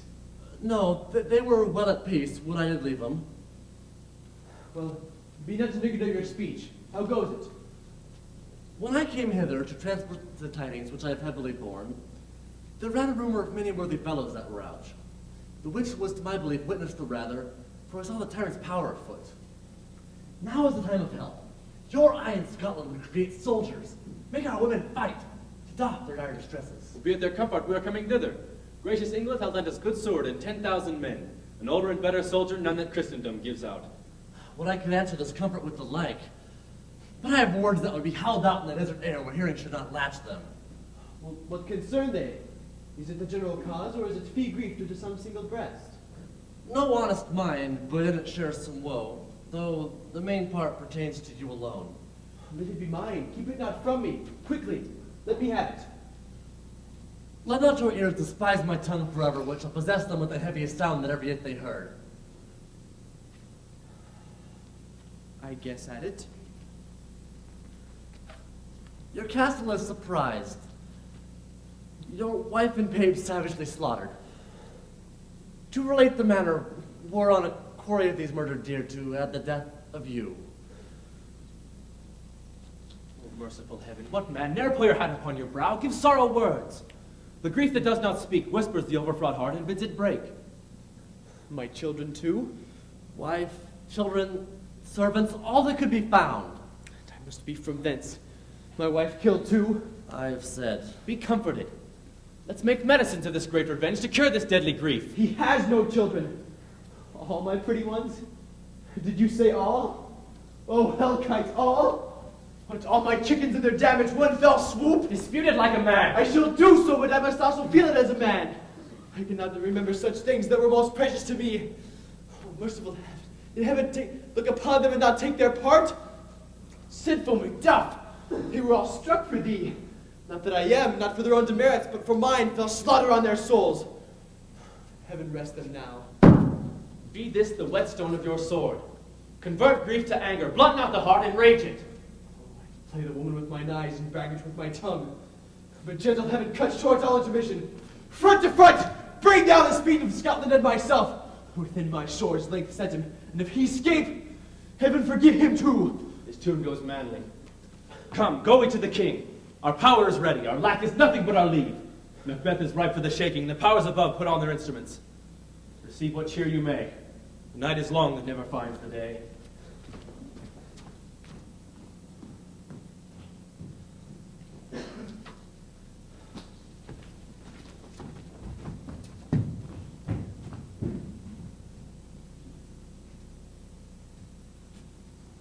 I have 2 nights watched with you, but can perceive no truth in your report.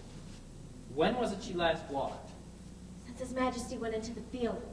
I've seen her rise from her bed, throw her nightgown upon her, unlock her closet, take forth paper, fold it, write upon it to read it. Afterwards seal it, and again return to bed. Yet all this while I most fast sleep. A great perturbation in nature. To receive at once the benefits of sleep and do the effects of watching. In this slumbery agitation, besides her walking and other actual performances, what at any time have you heard her say? That, sir, which I will not report after her. You may to me, tease most me too Neither should. to you nor to anyone, having no witness to confirm my speech. Lo you, here she comes, and this is her very guise. Upon my life, fast asleep, observe her, stand close. How came she by that light? I had stood by her. She has light by her continually. 'Tis her command. Did you see? Her eyes are open. Aye, but their sense are shut. What is it she does now? 'Tis an accustomed action with her, to seem thus washing her hands. I've seen her continue in this for a quarter of an hour. Yet here's a spot. Hark, she speaks. I will set down what comes from her to satisfy my remembrance the more strongly.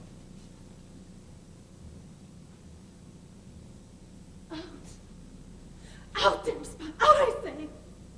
1, 2. Why, then 'tis time to do it. Well is Berkey. 5. 5, my lord, 5 soldier to fear. What need we fear who knows it when none can call our power to account? Yet, who would have thought the old man to have had so much blood in him? Do you mark that? The thane of 5 had a wife. Where is she now? What? Will these hands there come clean? No more of that, my lord, no more of that. You moral starting. Go to, you've known what you should not. She has spoken what she should not. I'm sure of that. Heaven knows what she has known. Here's the smell of blood still. All the perfumes of Arabia will not sweeten this little hand. Oh. Oh. Oh. What a sigh is there. The heart is sorely charged. I would not have such a heart, my bosom, for the dignity of the whole body. Well, well, well. May God it be, sir. This disease is beyond my practice. Yet I have known those which who have walked in their sleep to have died holily in their beds. Wash your hands. Give on your nightgown. Look not so pale. I tell you yet again, be gooseberry. I cannot come out to his grave. Even so. Savannah! Savannah! There's knocking at the gate. Come, come, come, come. Give me your hand. What's done cannot be undone. Savannah! Savannah! Ah! Will she go now to bed? Directly. Foul whisperings are abroad. Unnatural deeds do breed unnatural troubles. Infected minds to their death pillows will discharge their secrets. Or need she the divine from the physician? God forgive us all. Look after her. Remove from her the means of all annoyance, and still keep eyes upon her. So good night. My mind she has made it, and amazed my sight. I think, but dare not speak. Good night, good Duncan.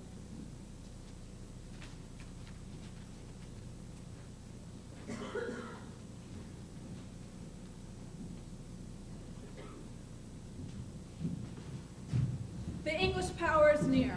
Led on by Malcolm, his uncle Seward, and the good Macbeth. Revenge is burning them, for their dear causes, wood to the bleeding and the grim alarm, excite the mortified man. Near Burnham Wood shall we will meet them. That way are they coming. Who knows if Donalbain be with his brother? For certain, sir, he is not. I have a file of all the gentry, their steward's son, many unrough youths, which even now protest their first of manhood. What does the tyrant? Great Dunsinane strongly fortified. Some say he's mad, others that are lesser hate him. Call it valiant fury, but for certain he cannot buckle his distempered cause within the belt of rule. Now does he feel his secret murder sticking on his hands. Now minutely revolts have prayed his faith breach. Those he commands move only in command, nothing in love. Now does he feel his title hang loose about him, like a giant robe upon a dwarf's thief. Who then shall blame his pestered senses to a coil and start, when all that is within him does condemn itself for being there? Well, march we on, to give obedience where 'tis truly owed. Meet we the medicine of sickly will, and with him pour we in our country's purge, each drop of us. For as much as it needs, to do the sovereign flower or drown the weeds. Make we our march towards Burnham Wood.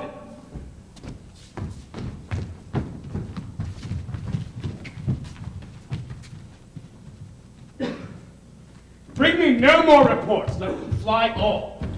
Till Burnham Wood be come to Dunsinane, I cannot take with fear nor bane. What's the boy Malcolm? Was he not born of woman? The spirits who know all mortal consequences have pronounced me thus. Fear not, Macbeth, for no man that's born of woman shall ever have power over thee.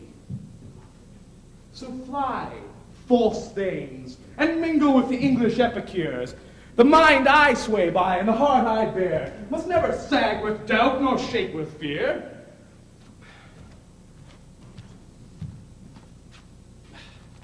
The devil damn thee black, where gottest thou that goose look? There's 10,000. Geese, villain, Soldiers, sir. go and prick thy cheeks and overred thy fear. What soldiers patch, death of thy soul! Thy linen cheeks are counselors to fear. What soldiers patch? The English force so please you. Get thy face hence. See him! I am sick at heart when I... See him, I say! This cheer will push me ever, or deceit me now. I have lived long enough. My way of life is fallen into the sear, the yellow leaf, and those things which should accompany old age, its friends, honor, troops of companions, I must not look to have, but in their place, curses, not loud but deep, mouth honor, breath which the pale heart would fain deny, but dare not. Seaton! What is your gracious pleasure? What news more? All is confirmed, my lord, which was reported. Give me my armor. Send out more horses. Scur the country round. Hang those that talk of fear. 'Tis not needed yet. I will put it on. I will fight till from my bones my flesh be hacked. Give me my armor. How does your patient, doctor? Not so sick, my lord.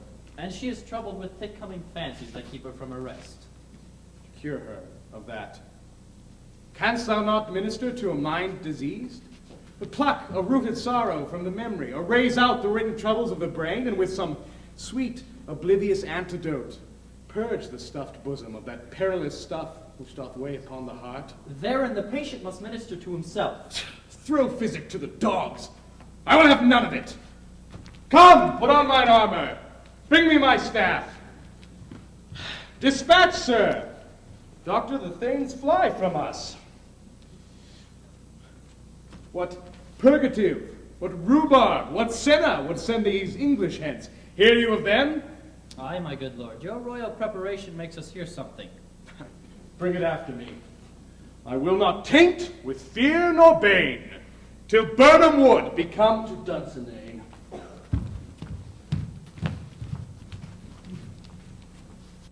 And when Dura sang down before us, 'Tis his main hope.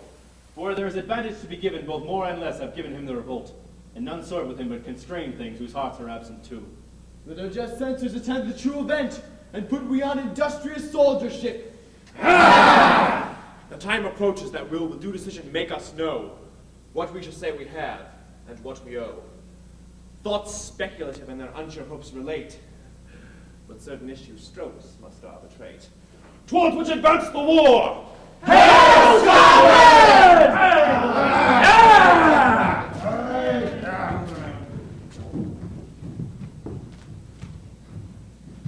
Hang our banner on the outward wall. The cry is still they come. Our castle will laugh a siege to scorn. There let them lie, till famine and the ague have eaten them up. If they were not met with those who should have been ours, we might force them back, beat them back home. What is that noise? It is the cry of women, my good lord.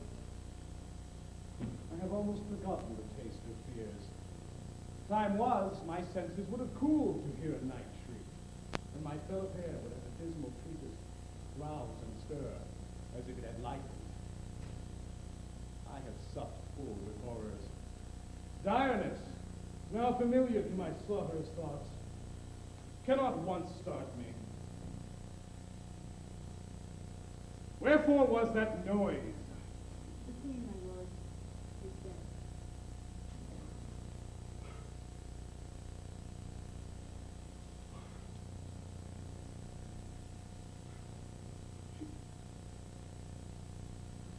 She should have died hereafter.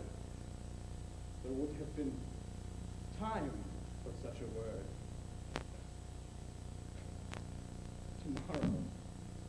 Tomorrow, and tomorrow creeps along in this petty pace to the last syllable of recorded time. And all of our yesterdays have but lighted fools the dusty way to death. Out! Out, brief candle. Life is but a walking shadow. A poor player who struts and frets his hour upon the stage. It is a tale told by an idiot, full of sound and fury, and signifying nothing. Thou comest to use thy tongue, thy story quickly. Gracious, my lord, I should report that which I say I saw, but know not how to do it. Well, say, sir. As I did stand my watch upon the hill, I looked toward Burnham, and anon methought the wood began to move. Liar and slave! Let me endure your wrath if it be not so. Within this 3 mile may you see it coming. I say a moving grove. If thou liest, upon the nearest tree shalt thou hang alive. And if thou speech be sooth, I care not if thou dost the same for me. I pull in resolution, and I begin to doubt the equivocation of that fiend that lies like truth. Fear not to the Lord become to Dunsinane. Now a wood become to Dunsinane. Arm! Arm and out! Ring the alarm bell! How? I begin to be weary of the sun, and wish the estate of the world were undone. Come, wind, blow and rack, At least we will die with harness on our back. Hail Scotland!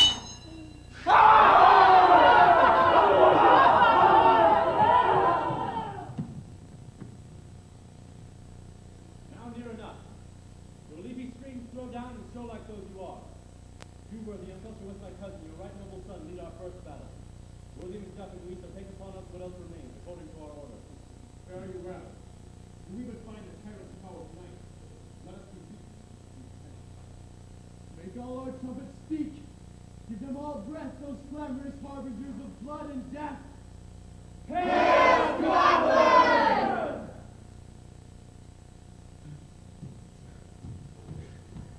They've tied me to a stake and I cannot fly. But bear-like I must bear the course. What's he that was not born of woman? Such a one am I to fear, or none? What is thy name? Thou be afraid to hear it. No, thou call thyself a hotter name than any is in hell. My name's Macbeth. The devil himself cannot pronounce a title more hateful to mine ear. No, you're more fearful. For it, tired with my sword, I'll prove the lie that thou speak.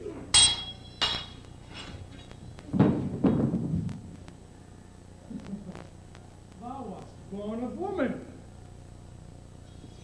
But swords I smile at. Weapons laugh to scorn. Brandished by a man who's of a woman born.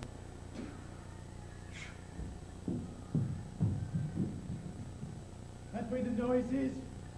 Tyrant, show thy face! If thou be slain with no stroke of mine, my wife and children's ghost shall haunt me still. Either thou, Macbeth, or else my sword with an unbound edge I sheathe again unneeded. Let me find him fortune, and more I beg not. This way, my lord. The castle is gently rendered. The tyrant's people on both sides do fight. The noble thanes do bravely in the war. And the day almost professes itself yours. There is little left to do. We have met which foes to strike beside us. Enter, sir, the castle.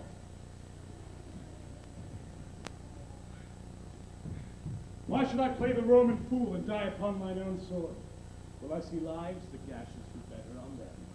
Turn, Turn. Of all men else have I avoided thee. But get thee back. My soul is too much charged with blood of thine already. I have no words for thee. My voice is my sword, thou bloody villain, that terms can give thee out. Thou losest labor. Thou mayest easily entrench in air with thy keen sword impressed as make me bleed. I bear a charmed life. One which must not yield to one of woman born. You spare thy charm, and that the age that thou still hast best served tell thee. Macduff was from his mother's womb, untimely ripped.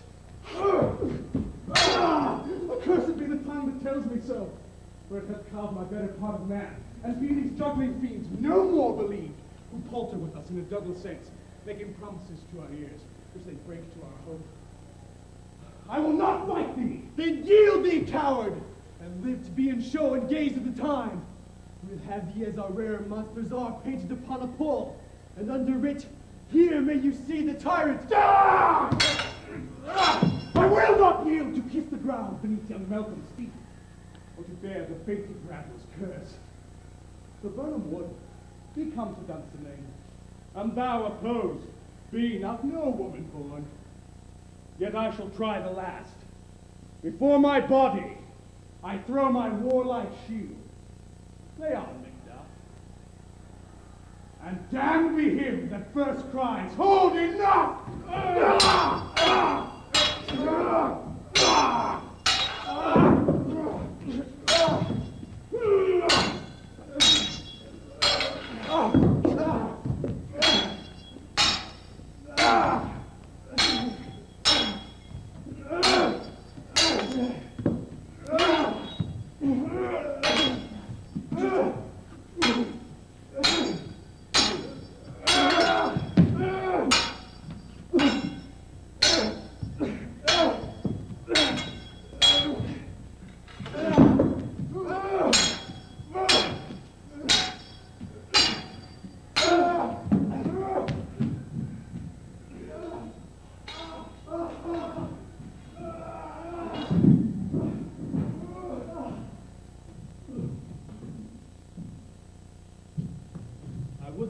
miss were safe arrived. Aye, some must go off. And yet by these I see, so great a day is chiefly lost. But Macbeth is missing, and your right noble son. Your son, my lord, has paid a soldier's debt. He only lived but till he was a man, to which no sooner had his prowess confirmed in the unspeaking station where he fought. But like a man he died. When he is dead. Aye, and brought up the front. Your cause of sorrow must not be measured by his worth, for then it hath no end. Had he his hurts before? Aye, on the front. Why then, God's soldier be he.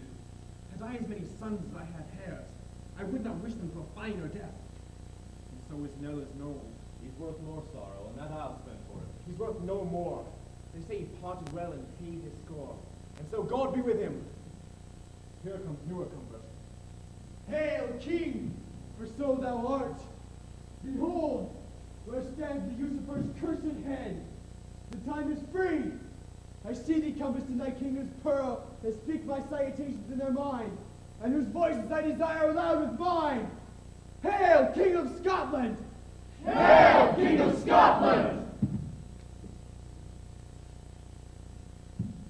We will not spend a large expense of time before we reckon with your several loves and make us even with you. My thanes and kinsmen, henceforth be earls, the first that ever in Scotland such an honor named.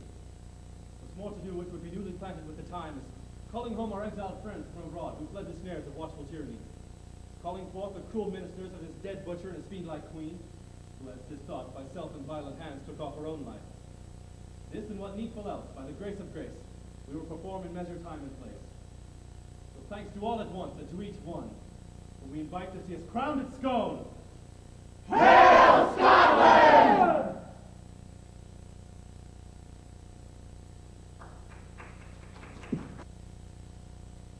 The part pertains to you alone. And let it be mine. Keep it not from me. Quickly, let me have it. Let not your ears despise my tongue forever, which shall possess them with the heaviest sound that ever yet they heard. I guess at it. Your castle is surprised. Your wife and babe savagely slaughtered. To relate the manner whereon a quarry of these murdered deer to add the death of you. Merciful heaven, what man ne'er pull your hat upon your brow? Give sorrow words. The grief that does not speak whispers the overwrought heart and bids it break. My children too?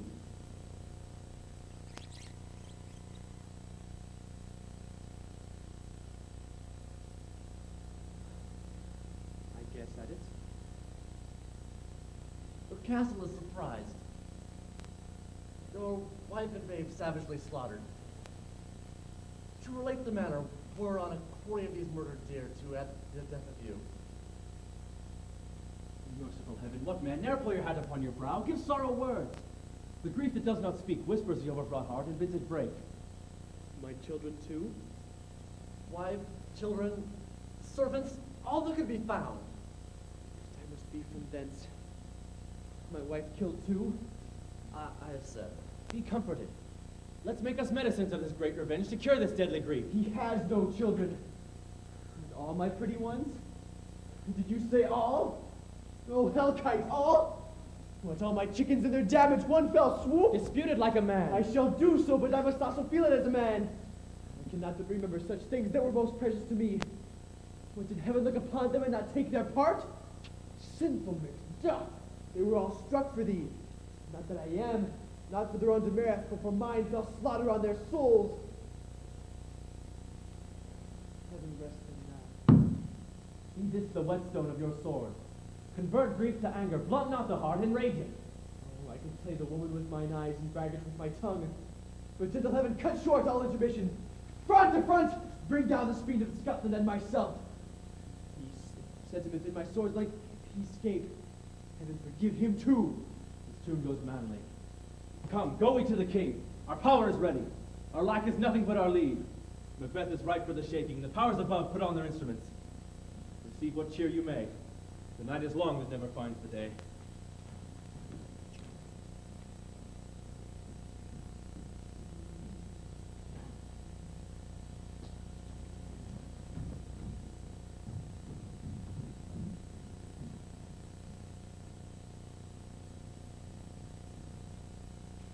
I have 2 nights watched with you, but can perceive no truth in your report.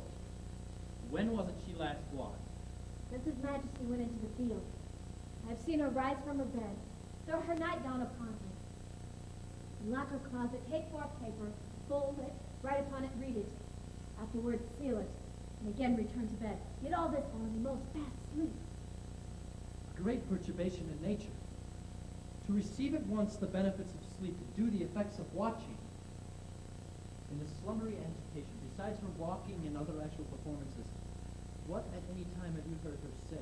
That, sir, which I will not report after her. You may to me. Please, most speech you should. Neither to you nor to anyone, having no witness to confirm my speech.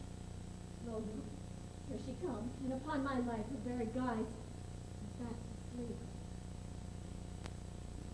How came she by that light? I stood by her. She has light by her continually. It's her command. You see, her eyes are open. What is it she does now? An accustomed action with her to sing thus, washing her hands. I have seen her continue in this for a quarter of an hour. Yet here's a spot. Hark, she speaks. I will set down what comes from her to satisfy my remembrance the more strongly.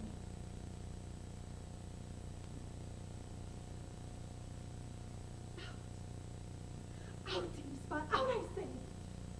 1, 2. Why then 'tis time to do it. This Berkey. 5. 5, my lord, 5 soldier and afeard.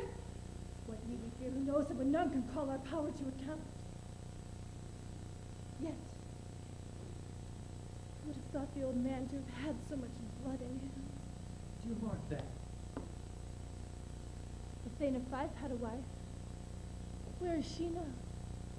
What? Will these hands never come clean? No more of that, my lord, no more of that. You marvel with the starting. Go to, you know what you should not. She has spoken what she should not, I am sure of that. Heaven knows what she has known. Here is the smell of blood still. All the perfumes of Arabia will not sweeten this little hand. Oh. Oh, what a sigh is there. The heart is sorely charged. Oh, I would not have such a heart in my bosom for the dignity of the whole body. Well. Pray God at peace. This disease is beyond my practice. Yet I have known those which have walked in their sleep who have died holily in their beds. Wash your hands. Get on your nightgown. Look not so pale. I tell you yet again, Big was buried. He cannot come out of his grave. Even so. To bed! There's knocking at the gate. Come, give me your hand. What's done cannot be undone. To bed! Who should go now to bed? Directly. Foul whisperings are abroad. Unnatural deeds do breed unnatural trouble. Infected minds to their death pillows will discharge their secrets. Or need she the divine physician. God, forgive us all. Look after her. Remove from her the means of all annoyance, and still keep all eyes upon her. Good night. My mind she has made it, and amazed my sight. I think but dare not speak. Night.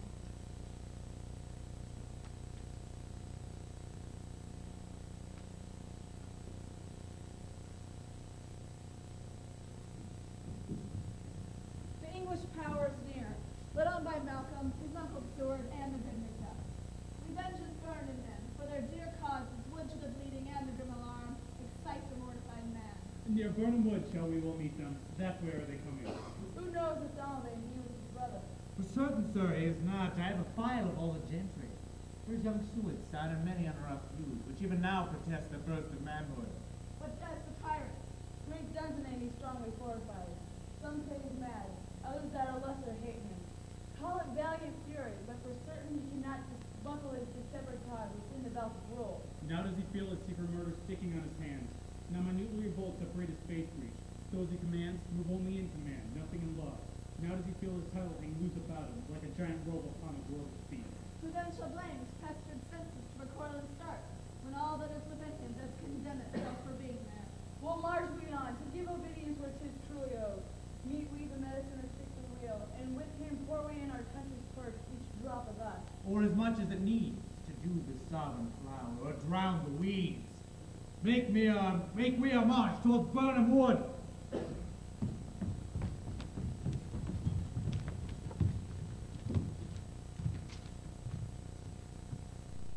So, coming back from that, you were talking about the crown. Right. So, it was this sort of encircling kind of table feature. And I remember thinking, okay, I get it, that sort of crown shape. But what amazed me was when those pylons were illuminated. What was that? The banquet scene was actually Doc and I's favorite kind of moment, because you always build to a certain scene in a play that you're trying to be like really kind of show what's going on. And to that point, we really haven't exposed the madness that is inherent in the show. And it was like, how can we do that? And it's like, well, we can march him out, but it's like, well, how do you do that and make it so it feels like it has some weight or gravity? Do you put like, cloth over the top of it and it's a ooh kind of, moment? It's like, that's just cheap. And so I said, I know what I can do. And I told Doc, and Doc said, what? And I said, just go with me. And he goes, okay. And the first time that we ever did it, we had the rest of the crew and the cast were kind of out back, in the audience, and we did it, and you could hear people go, holy crap, kind of moment. And it was so much fun, because during that scene, the audience, every night, there was a recognizable gasp. It's like they would like, where did they, kind of moment, like, where did they come from? Kind of, and then they disappeared. It was so much fun to do. And it was actually one of the best things, and one of the things that Doc and I talked about for many a year, because that was one of those moments on stage that you weren't expecting it, and all of a sudden you saw it, and after you saw it, it's like, did we really see it? Yeah. Kind of moment. So it was lots of fun to design and build. That effect was amazing. So. Amazing.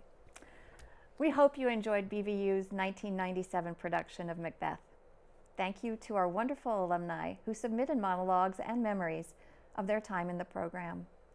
Thank you to all who've supported our program over the years. And finally, thank you to those who are helping celebrate BVU Theater by tuning into this series.